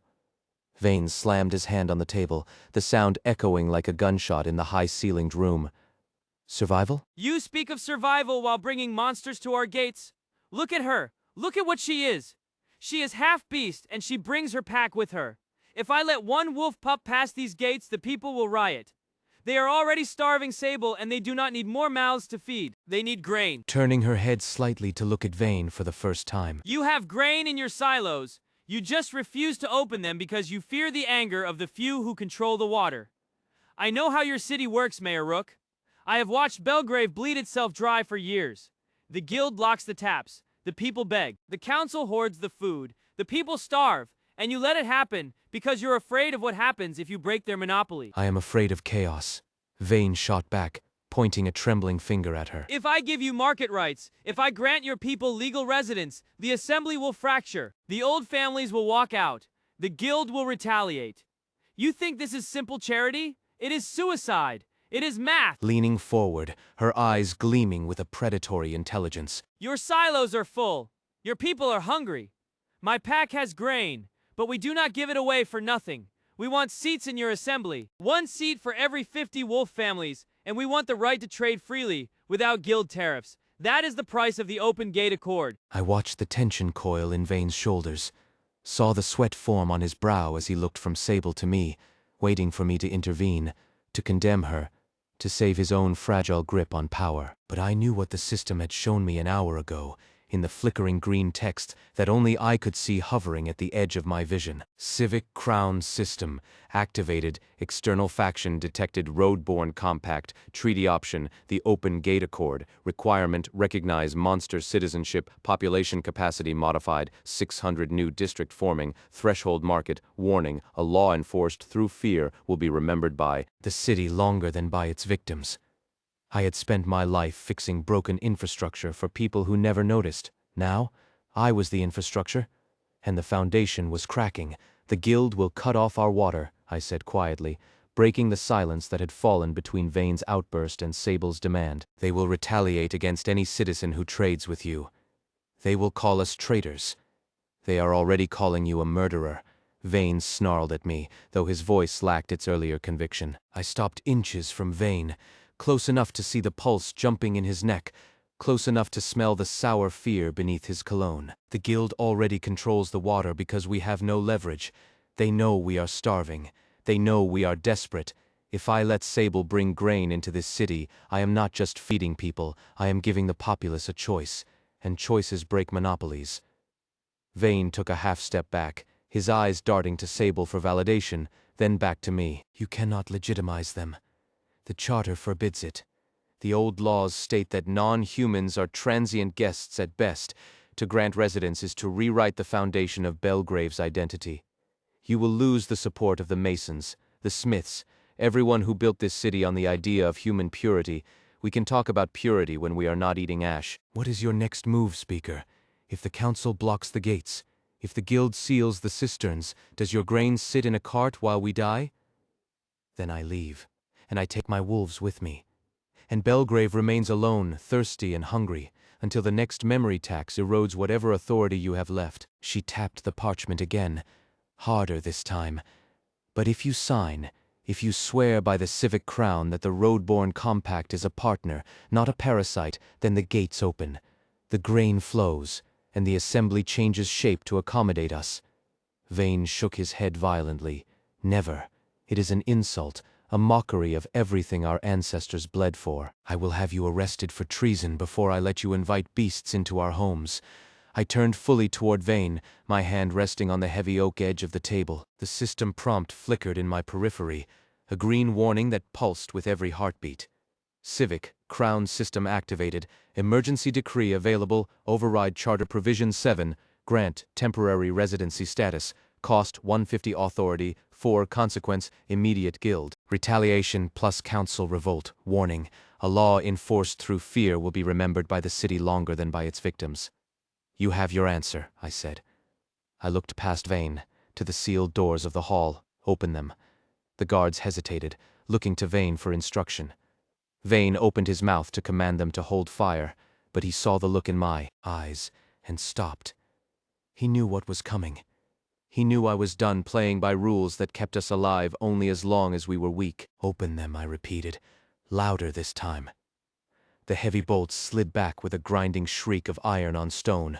The doors swung inward, revealing the cold, gray light of the northern gatehouse. Standing there, framed by the mist and the skeletal silhouettes of the wolf riders, was Sable. She did not move. She waited for me to make the final choice. I picked up the quill from the table. The inkwell was dry. I dipped it into a small vial of blue ink I had brought with me, the color of deep water, of the cisterns we could no longer afford. I signed my name at the bottom of the parchment. The ink shimmered, turning gold as it touched the paper, binding itself to the air, to the stone, to the very walls of the hall. Civic Crown System activated, decree enacted, the Open Gate Accord, faction status, Roadborne Compact recognized as Allied Resident Group, population capacity modified 600, new district forming, threshold market, warning, guild retaliation imminent, water supply compromised. City stability at critical level, the ground trembled beneath my feet. It was not an earthquake, it was a reaction. The city itself was reacting to the change in its soul, to the sudden expansion of its boundaries, to the violent shift in its identity. The stone walls groaned, the windows rattled in their frames, and from the direction of the Guildhall far across the district came the deep, resonant boom of a valve slamming shut. Sable stood up, tucking the parchment into her cloak. "It is done," she said. "The first families cross at dawn. Do not let your council stop them. They are your citizens now. Treat them as such, or treat them as enemies. There is no middle ground anymore." Vane slammed his hands on the table, his face purple with rage. "You have destroyed us. You have handed our city to wolves. Look at what you've done. The water pressure has dropped. I can feel it in the walls. I saved us from starvation," I said, my voice hoarse but clear, "and I opened a door the guild cannot close. Let them retaliate." "We will adapt. We always do." I walked to the window overlooking the courtyard below. The northern gate was opening. Through the mist, I could see the shapes of wolves, massive and sleek, walking beside humans clad in furs and leathers. They moved with a fluid grace that felt alien against Bellgrave's rigid stone geometry. Sable followed me to Sable's side, her boots silent on the flagstones. She watched the gatehouse with a predator's patience, her fingers tracing the hilt of the dagger at her hip. "They are not beasts," she said, her voice low, cutting through the rumble of the settling city. "They are neighbors. And neighbors do not wait for invitations when their children are crying." Vane scrambled to his feet, knocking his chair backward. The clatter echoed like a gunshot in the sudden quiet of the hall. "You invite monsters into our home and call them kin? They will eat us. They will strip Bellgrave down to its bones and leave nothing but dust." Sable turned her head slowly, her eyes locking onto Vane's. She did not blink. "We have been eating the wind for 3 days, Counselor. Your people are trading their memories for breath. My people trade blood for survival. Which of us is the monster?" "I am the mayor," Vane shrieked, pointing a shaking finger at my back. "I hold the seal. I have the authority to revoke this." "The seal chose him," Sable interrupted, her voice calm and deadly. "And the city accepted you. You do not hold the power, Vane. You are merely the vessel, and the vessel is leaking. The windows shattered inward. Not from wind, from pressure. A wave of compressed air slammed through the broken glass, driving us back against the walls. Dust plumed in the sunlight. Sable drew her dagger in a blur of motion. stepping in front of me as the heavy oak doors to the hallway burst open. Guild enforcers poured into the room, clad in brass-plated armor that gleamed with oily iridescence. Their leader, a towering man with a face like cracked granite, held a siphon gun leveled directly at Sable's chest. By order of the High Guild, he roared, his voice amplified by the acoustics of the hall. The open gate accord is null and void. The Roadborne Compact is declared an enemy of the state. Arrest all non-human entities on sight. Sable did not flinch. She lowered her dagger slightly, keeping it ready. You cannot arrest the wind, Guildmaster's lackey, and you certainly cannot arrest water that has already been promised to the people. You stole our infrastructure. The enforcer snapped. You broke the charter. We are here to restore order. Hand over the speaker, and your families may keep their lives. Resist, and we drown this district in silence. Vane looked from me to the enforcers, confusion warring with relief on his face. Mayor Rook, the Guild, they can fix this. They have the power. Order the gates closed. Deny her entry. I will take responsibility for this breach of protocol. I stepped away from the window, leaving the broken glass to fall around my boots. The system overlay flickered violently in my vision, red text scrolling faster than I could read. Civic, Crown system activated. Threat detected. Guild retaliation protocol initiated. Water supply cut. District pressure critical. Civic trust dropping. 27%. 14% decision point. Surrender sovereignty or enforce decree. I looked at Vane. You want them to fix it? They are the ones who broke us. I turned to the enforcers, my hands open at my sides. You claim to restore order, but you are starving the city to save a monopoly. That is not order. That is murder by inches. The lead enforcer hesitated, his finger tightening on the trigger. Stand down, Mayor. This is a guild matter. Step aside. It is my city, I said, my voice steady despite the adrenaline flooding my veins. And I am denying your request. A sharp, barking sound. Brave words for a man standing on borrowed time. Look at the walls, Evan. Do you hear them screaming? I looked up. The stone of the hall was weeping black sludge from the cracks in the masonry. The air smelled of ozone and rot. The city was in pain, reacting to the conflict between its new identity and its old enforcers. Vital warning. Civic cohesion failing. City hunger increasing, predatory tendencies detected. The walls are not screaming, I said, stepping forward, placing myself between the enforcers and Sable. They are waiting for instructions. The lead enforcer sneered. You are delirious from hunger. Guards, seize him. 2 enforcers lunged forward. I didn't move. I didn't need to. From the courtyard below, a howl rose up, long, mournful, and terrifyingly loud. It was answered by 50 more. The wolf riders had arrived at the gate, and they were not waiting for permission to enter. The heavy iron gates of the hall groaned inward as if pulled by giant hands. Stone debris rained down from the archway. Through the dust, I saw them. 12 massive wolves, their eyes glowing with pale blue light, their jaws snapping at the air.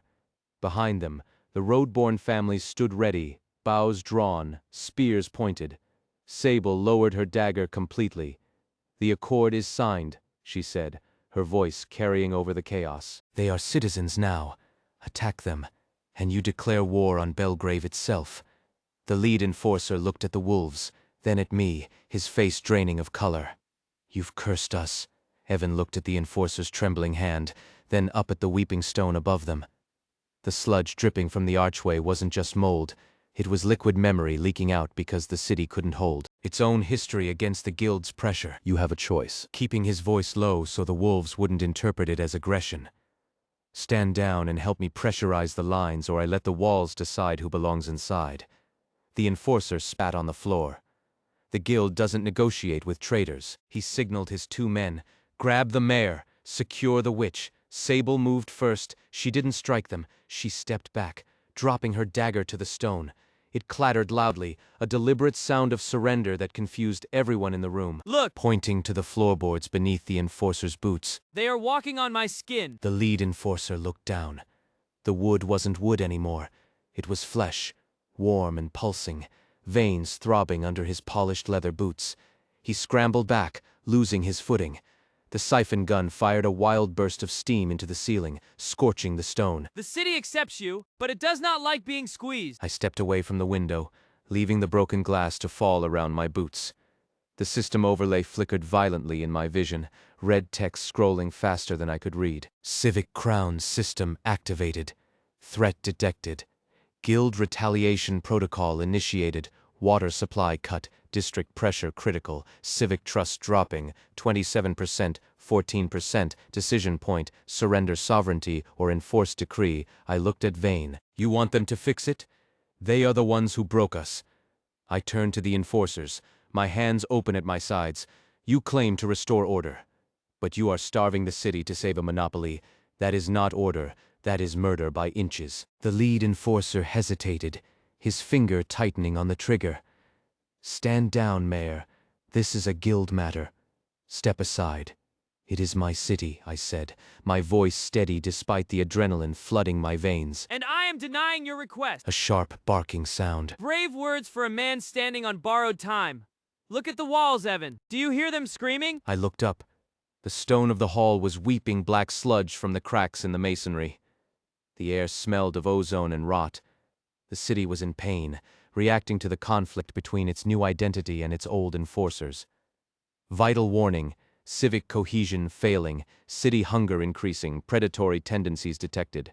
The walls are not screaming, I said, stepping forward, placing myself between the enforcers and Sable.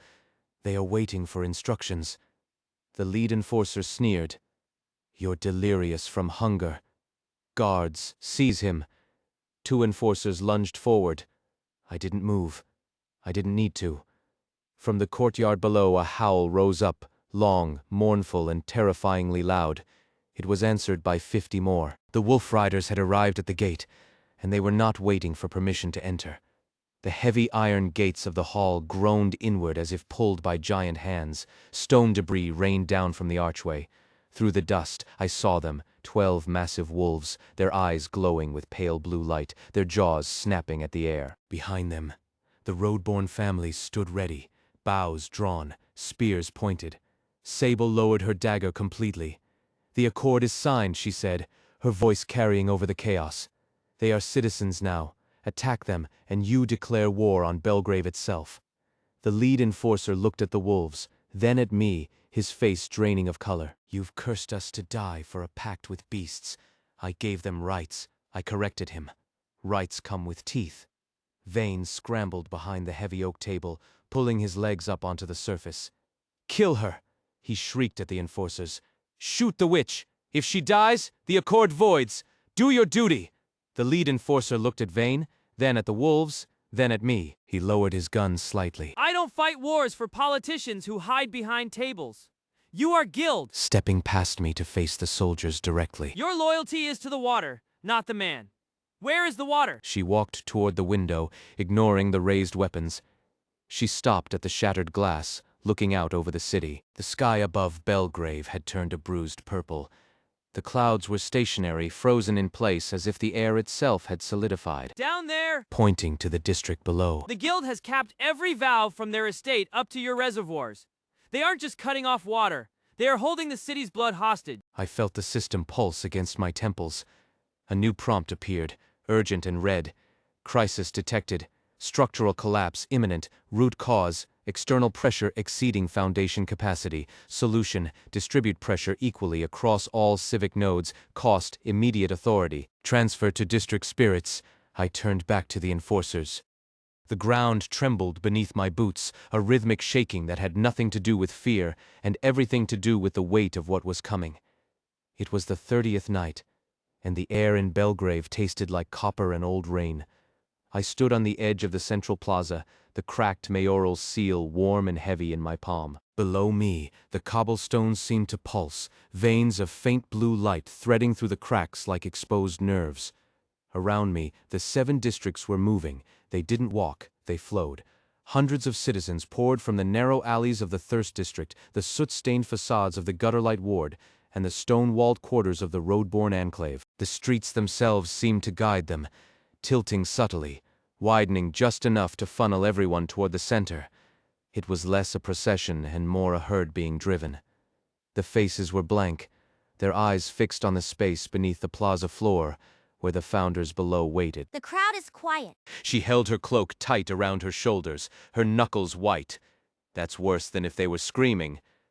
They aren't screaming because they're afraid, I said, watching a family in the front row clasp hands, their fingers interlaced, like roots. They're afraid that if they make a sound, the ground will open up and take them before we're ready. We aren't ready, she snapped. Her eyes darted to the heavy iron gates of City Hall behind us. You have 8%, 8. And you just told the entire city to shut their mouths while we figure out how to cheat death itself. I didn't tell them anything yet, I said. I adjusted my grip on the seal. The stone was cold now, leaching the heat from my fingers. I'm waiting for them to show up. They already are. Mara gestured wildly at the sea of bodies. Look at them. They're waiting for the execution. They think this is just another hanging. Another reminder that Bellgrave eats its own when the debt gets too high. The system flickered in my vision, a translucent overlay of gray text against the grim reality of the dusk sky. Debt due, 9,999 memories. Current status, critical deficit. Dark decree available. Perpetual mayoral authority. Alternative jurisdiction found. Challenge founding contract. Success probability, 8%. I stared at the numbers. 8%. It was a statistical impossibility for any sane person to attempt. But I had spent my former life fixing infrastructure that others deemed broken beyond repair. I knew that sometimes the only way to fix a pipe was to smash the wall around it. They're not here to watch an execution, I said quietly. They're here to pay a tax.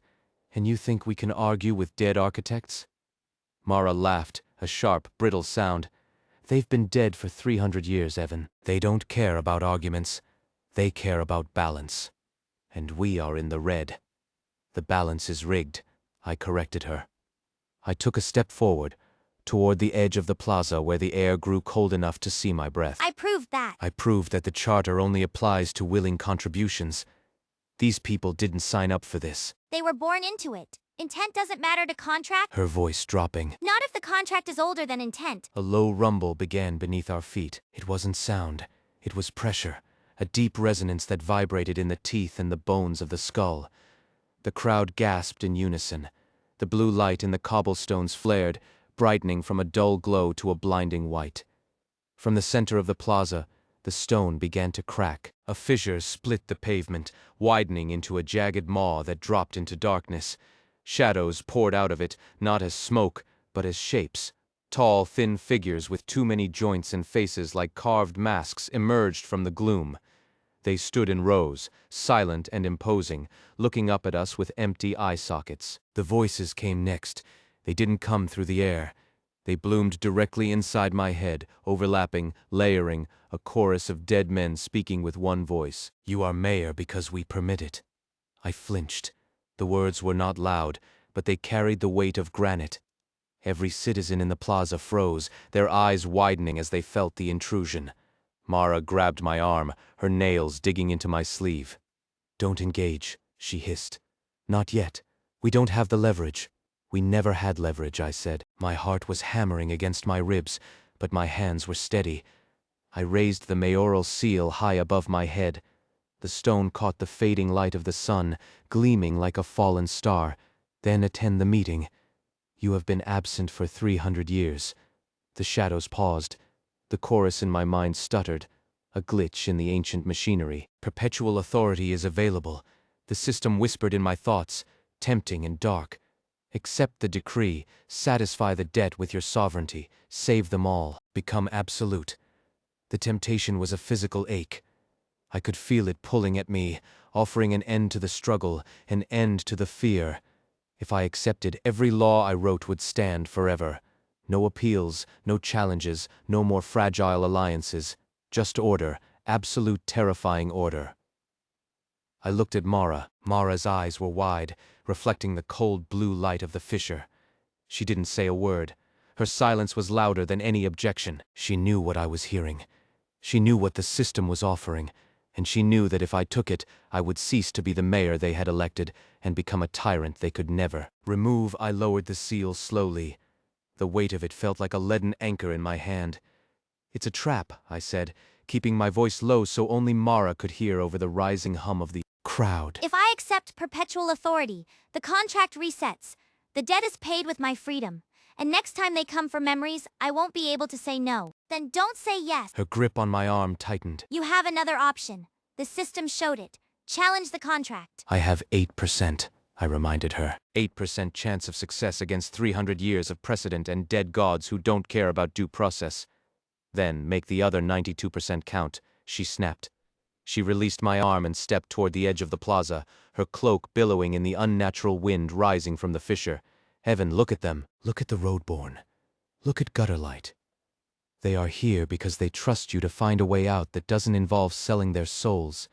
If you take that decree, you break that trust forever. I looked out over the sea of faces. The fear was still there, but it was changing. It was hardening into something else. Determination. I saw Gutterlight standing near the front, his scarred face grim, holding a bundle of ancient tokens wrapped in oilcloth. I saw the representatives of the church, their robes stained with mud and blood, clutching heavy iron keys, and further back, the road-born elders, their eyes dry and hard as flint. We don't need to win by force, I said, turning back to Mara. We need to win by jurisdiction. The founders below claim these memories are lawful taxes because they wrote the law. But laws require consent. And consent requires awareness. And if they say they are aware, if they argue that by living here we agreed to the terms, then we prove they lied. I said. A plan began to form in my mind, fragile and dangerous. It relied on evidence, not power. It relied on the one thing the dead architects lacked, context. Gutterlight has the testimony of the first tax collectors.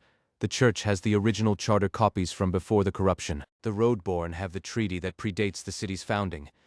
We combine them. We prove that the consent they claim was coerced, hidden, and fraudulent. Mara stared at me. For a second, I thought she would argue again. Instead, she nodded once. Short, sharp. Do it. I'll hold off the crowd if the system tries to force the decree on you. The system doesn't have to force it, I said. It just has to wait for my choice. I raised the seal again, but this time I didn't address the fissure. I addressed the sky. Founders. My voice amplified by the city's resonance, rolling across the plaza like thunder. You claim authority by right of age and contract, but contracts are binding only on those who understand them, and you have hidden the terms. The chorus in my head shrieked, a sound like grinding metal. The shadows in the fissure writhed, thickening into solid forms. The contract is eternal. The debt is absolute. Pay or perish. I didn't flinch. I am not here to pay, I shouted, stepping off the curb and onto the cracked stone of the plaza floor. The blue light flared brighter under my boots, but I kept walking forward. I am here to audit it. You claim these memories are lawful taxes. Then prove they were given freely. Prove that every soul you take was not coerced by fear, starvation, or ignorance.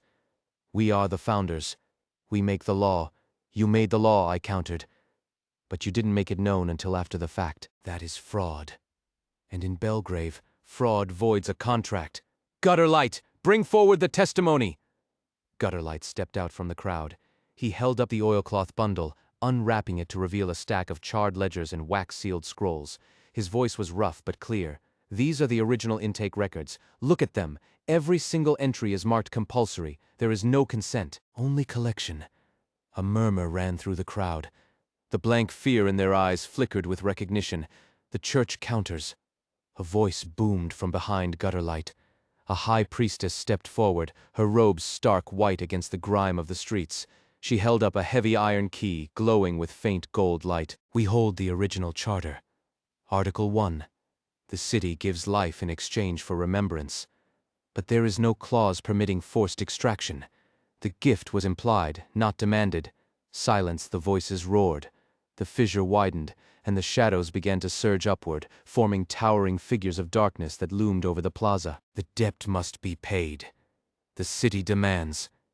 The city demands nothing, I shouted back, pressing my seal against the stone of the plaza. The city is the sum of its living citizens, not the ghosts who built it. The seal grew hot beneath my palm. The system flared in my vision, a cascade of red warning text that I swiped away with a thought. Elias Vance stepped forward from the roadborne delegation. He held a scroll sealed with red wax, its edges brittle with age. His hands shook, but his voice was steady. The roadborne do not accept this claim, Elias said, holding the scroll high so the fading light caught the wax seal. We signed no charter. We paid no memory tax. We lived in the wilds while your architects dug their graves. You cannot levy a tax on people who were never under your jurisdiction. The city has no wills, the chorus droned. All land belongs to the founders. All lives belong to the contract. That's a lie, Mara said. She was at my side now, her hand resting lightly on the hilt of her sword, though she made no move to draw it. The Roadborn have always been independent. Their lands are outside the city walls by right of survival, not by your permission. If you want their memories, you come for them yourself. But you don't get to count them as part of the tax unless they consent. The High Priestess nodded, her iron key glowing brighter. "In the church," she said, her voice cutting through the rising hum of the crowd. "We hold the records of the first feast. 300 years ago, the founders promised 9,900 memories to sustain the city's core, but they also promised that those memories would be gathered in honor, not in fear. They promised a feast, not a harvest." Gutterlight unwrapped another layer of the oilcloth, revealing a jagged piece of slate etched with crude symbols. "These are the markings from the early collection centers," Gutterlight said, his voice rough but clear. "Look at them. No feasts, no honor, just cages. They built cages to hold the people while they took their minds. That isn't a tax. That's theft." Silence, the voices thundered, shaking the ground. "The debt is due! Pay or be erased!"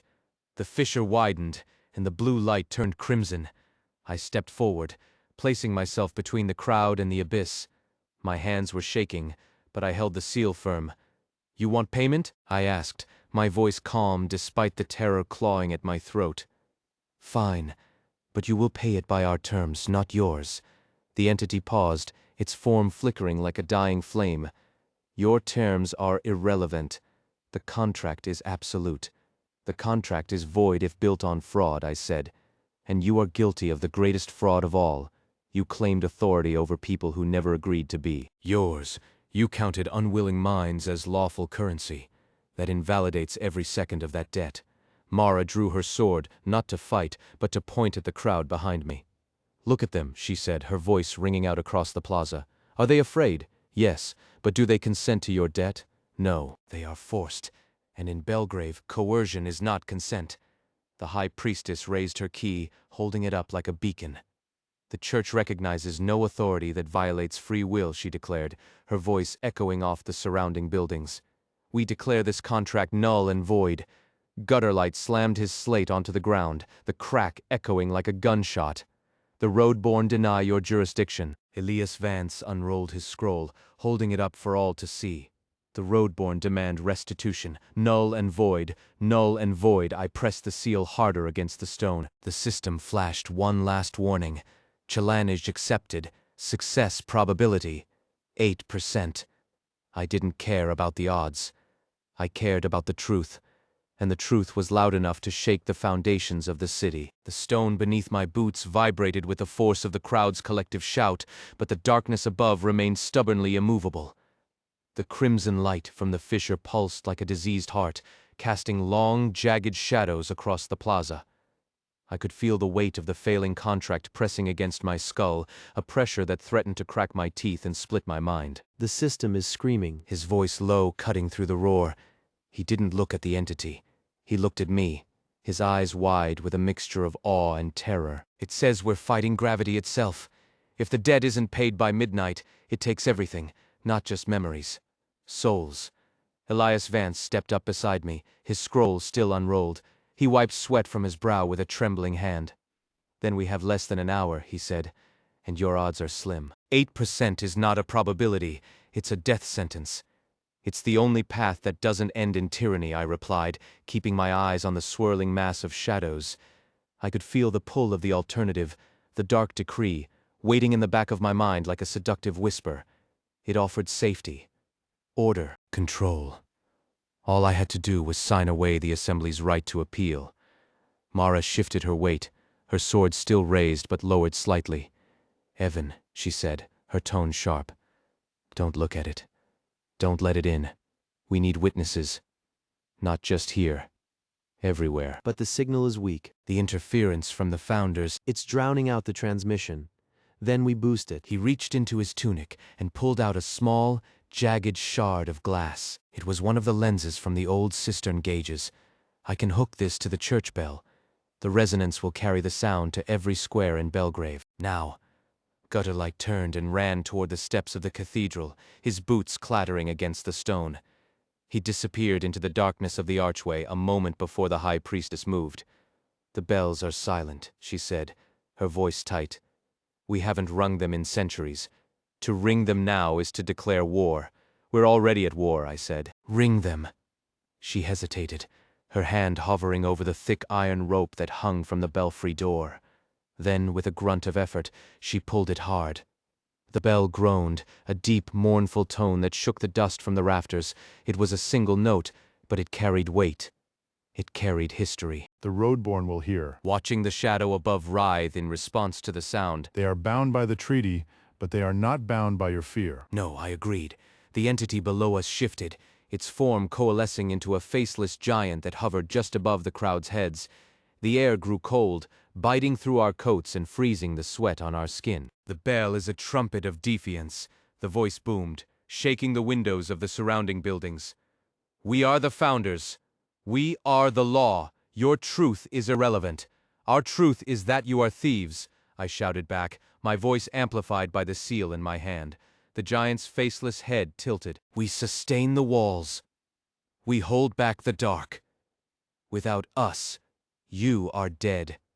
Without us, the walls stand empty," I countered. Mara stepped forward, pointing her sword at the giant. The crowd behind us roared in agreement, a wall of sound that pushed back against the cold. The darkness flickered, its hold on the plaza weakening as the collective will of the living strengthened. Gutterlight returned from the cathedral, panting. "The bells are ringing," he gasped. "Every square is hearing it. The signal is clear." "Good," I said. I turned to face the giant again. "Hear us all, founders. Hear the people of Bellgrave. We do not recognize your debt. We reject your tax, and we demand an accounting. You cannot reject what is eternal." The voice thundered, but there was a crack in it now, a hesitation. "The contract is absolute. The contract is void," I said firmly, "because you violated its core principle, consent.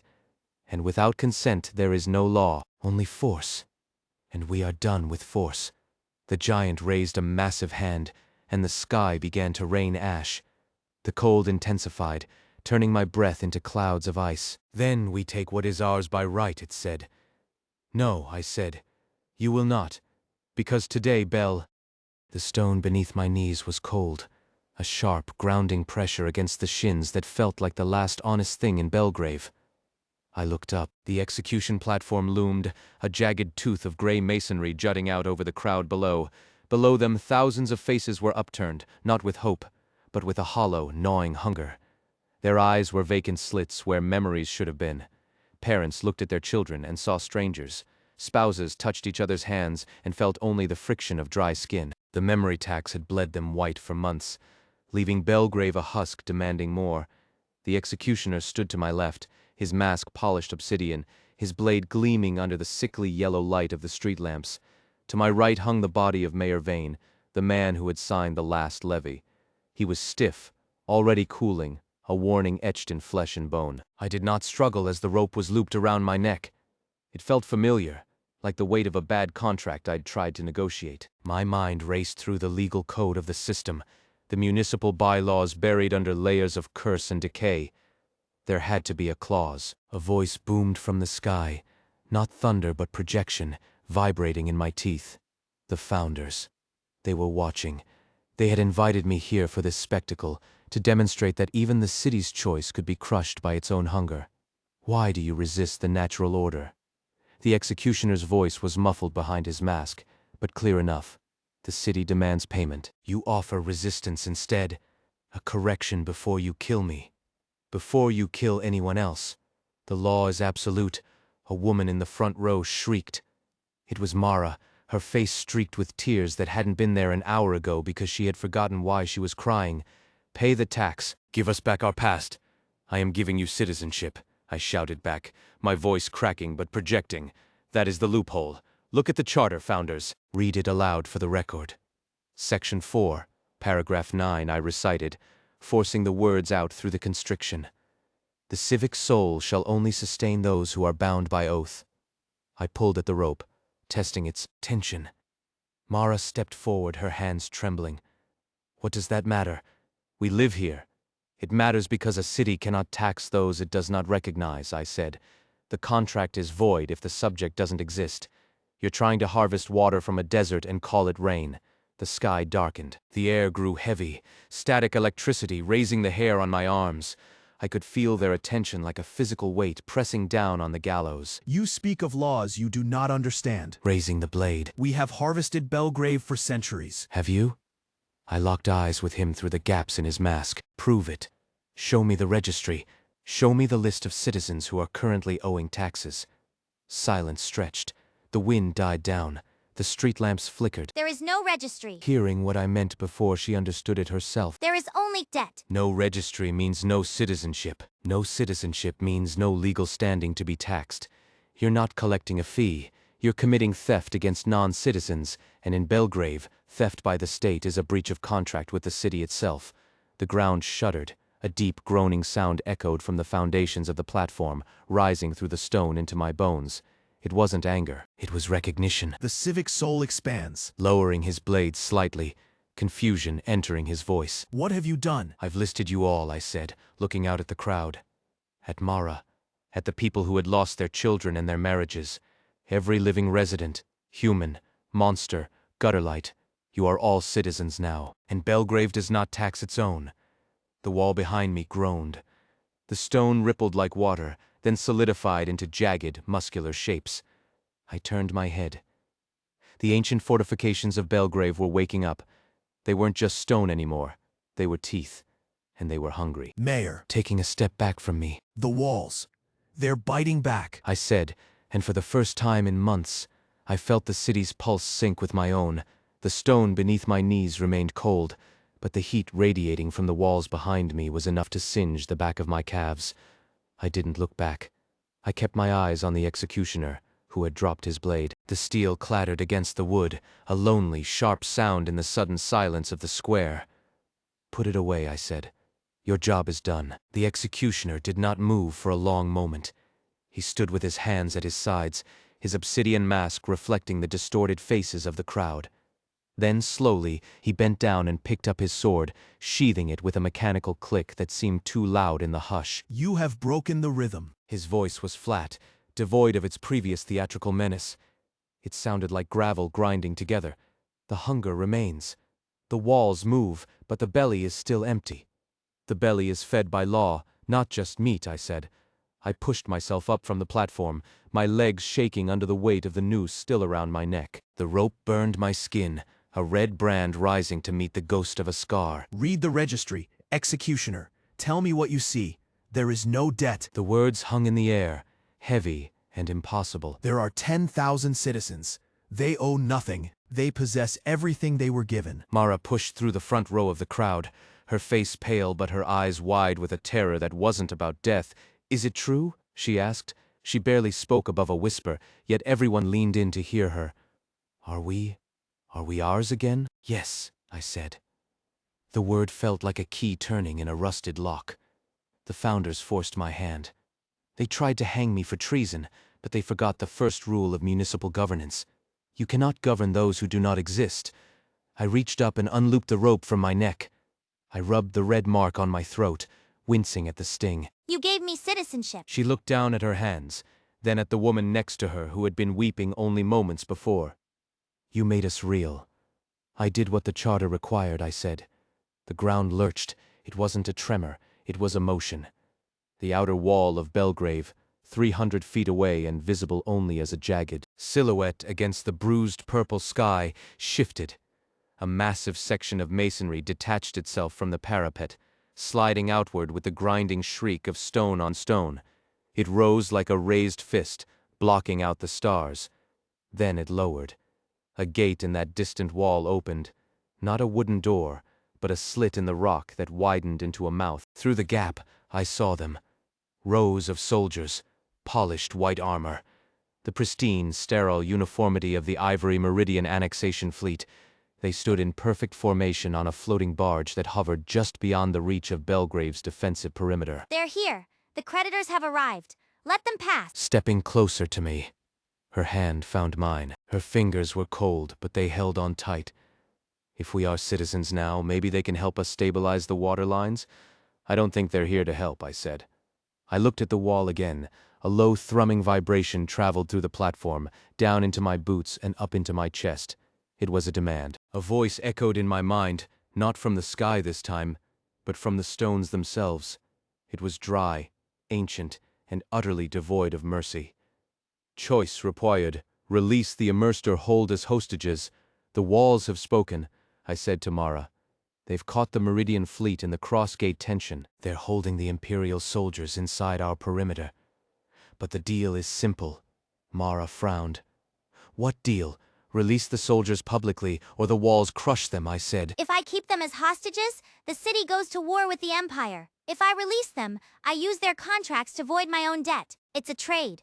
Freedom for legitimacy. Why not keep them? She looked up at the wall, her eyes narrowing. With that much power, we could demand water. Real water. Not this stolen sludge. We need more than water, I said. We need recognition. The Empire won't recognize a monster city, but they will recognize a sovereign state that respects its own property laws. This is how I buy us time. I turned to the executioner. He was watching me with an intensity that felt like physical pressure. Go down, I said. Stand on the ramparts. Announce the amnesty.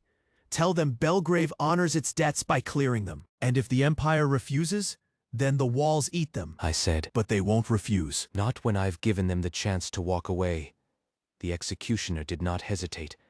He turned on his heel, his black cloak swirling around his legs like spilled ink, and marched down the wooden ramps of the gallows. His boots struck the cobblestones with a rhythmic, militaristic cadence that echoed off the sudden living stone walls. He did not look back. He knew I would follow. I grabbed Mara's hand as we descended from the platform. The crowd parted for us, a wide corridor of fear and awe clearing the way to the square's edge. Their silence was heavier than the screaming had been. They watched my throat, waiting for the noose to reappear, but all they saw was the red mark fading into pale skin. We reached the base of the wall. The stone here was warm, pulsing with a slow, tectonic heartbeat that vibrated through the soles of my shoes. Above us, the gap in the masonry revealed the floating barge of the Ivory Meridian fleet. The soldiers stood rigid, their white armor reflecting the sickly green light of Bellgrave's aura. They had seen nothing but stone just moments ago. Now, a gate opened like an eyelid. The executioner stepped out from the shadow of the archway and into the open courtyard. He raised his arms, not in surrender, but in proclamation. His voice, amplified by the acoustics of the living city, rolled over the square. Listen to me, children of Bellgrave. The debt is cleared. He turned toward the wall, addressing the unseen fleet beyond it. I am the executioner of this city. I speak for the mayor and the council. By the authority of the founder's contract, as amended by the city itself, we release all Imperial personnel detained within our borders. You are free to go. The silence that followed was absolute. Even the wind seemed to hold its breath. Then, a voice boomed from the sky. It did not come from a person, but from the air itself, distorted and metallic. Clarification required. Are you releasing them as prisoners of war, or as sovereign diplomats? I stepped forward, past the executioner, into the light. I could feel the eyes of 10,000 people on my back, but my focus was fixed on the gap in the wall. The stone teeth above me shifted, just slightly, a warning gesture that felt like a finger pointing at my temple. I raised my hand, not in greeting, but in citation. By the charter, I shouted, projecting my voice to the barge. Bellgrave declares its debt to the Ivory Meridian Empire void. All claims of taxation, tribute, or annexation are null and void effective immediately upon this release. We do not owe you anything. We never did. The barge shuddered. The floating vessels drifting behind it drifted closer, their hulls grinding against the magical air. The voice returned, colder this time. You claim sovereignty? Over what? You are a graveyard of monsters and beggars. We are citizens. She stepped up beside me. Her voice was steady, lacking the tremble I expected. All of us. Every living thing within these walls. The city has recognized us. Your taxes are invalid because your registry is empty. Check your own logs if you don't believe me. Impossible, the voice snapped. The Empire recognizes no such expansion without imperial stamp. The city stamps its own soul, I said. I pointed at the wall above us. The stone rippled, forming the shape of a massive, jagged hand that grasped the barge's prow. The metal groaned under the pressure. And we are not asking for permission. We are notifying you of a change in jurisdiction. A murmur ran through the imperial ranks on the barge. I could see officers looking at their maps, looking at the sky, looking at the impossible geometry of our walls. If you attack, His voice low and dangerous. the city will eat you. It is already hungry, and it does not forgive theft. Threats are noted, the voice replied. There was a pause, long enough for my heart to hammer against my ribs. Then, the pressure eased. The stone hand relaxed its grip. The imperial envoy approaches. He will view the new jurisdiction. Do not move. The gap in the wall widened further. A smaller, sleeker vessel detached from the main fleet and drifted into our courtyard. It landed with a soft thump on the cobblestones, disturbing no dust. The ramp lowered. A figure walked down. He was tall, wearing robes of white silk embroidered with gold thread that shimmered like liquid metal. His face was sharp, his eyes dark and calculating. He held a staff topped with a crystal that glowed with the same purple hue as my seal, though fainter. He stopped 10 paces from me. He looked at the executioner, then at Mara, and finally at me. His gaze lingered on the red mark on my throat. Mayor Rook, he said. His accent was clipped, formal, devoid of any local warmth. I am Envoy Kalen of the Ivory Meridian. I have come to inspect this anomaly. I'm just a guy who fixed the plumbing, I said, though it seems the pipes are now walls. Kalen did not smile. He tapped his staff on the ground. A circle of golden light expanded from the tip, sweeping over us, measuring our mass, our magic, our legitimacy. The light hit Mara and flared bright gold. It hit the executioner and turned gray, neutral. It hit me and shattered like glass, reforming into a complex web of blue lines that wove through my body.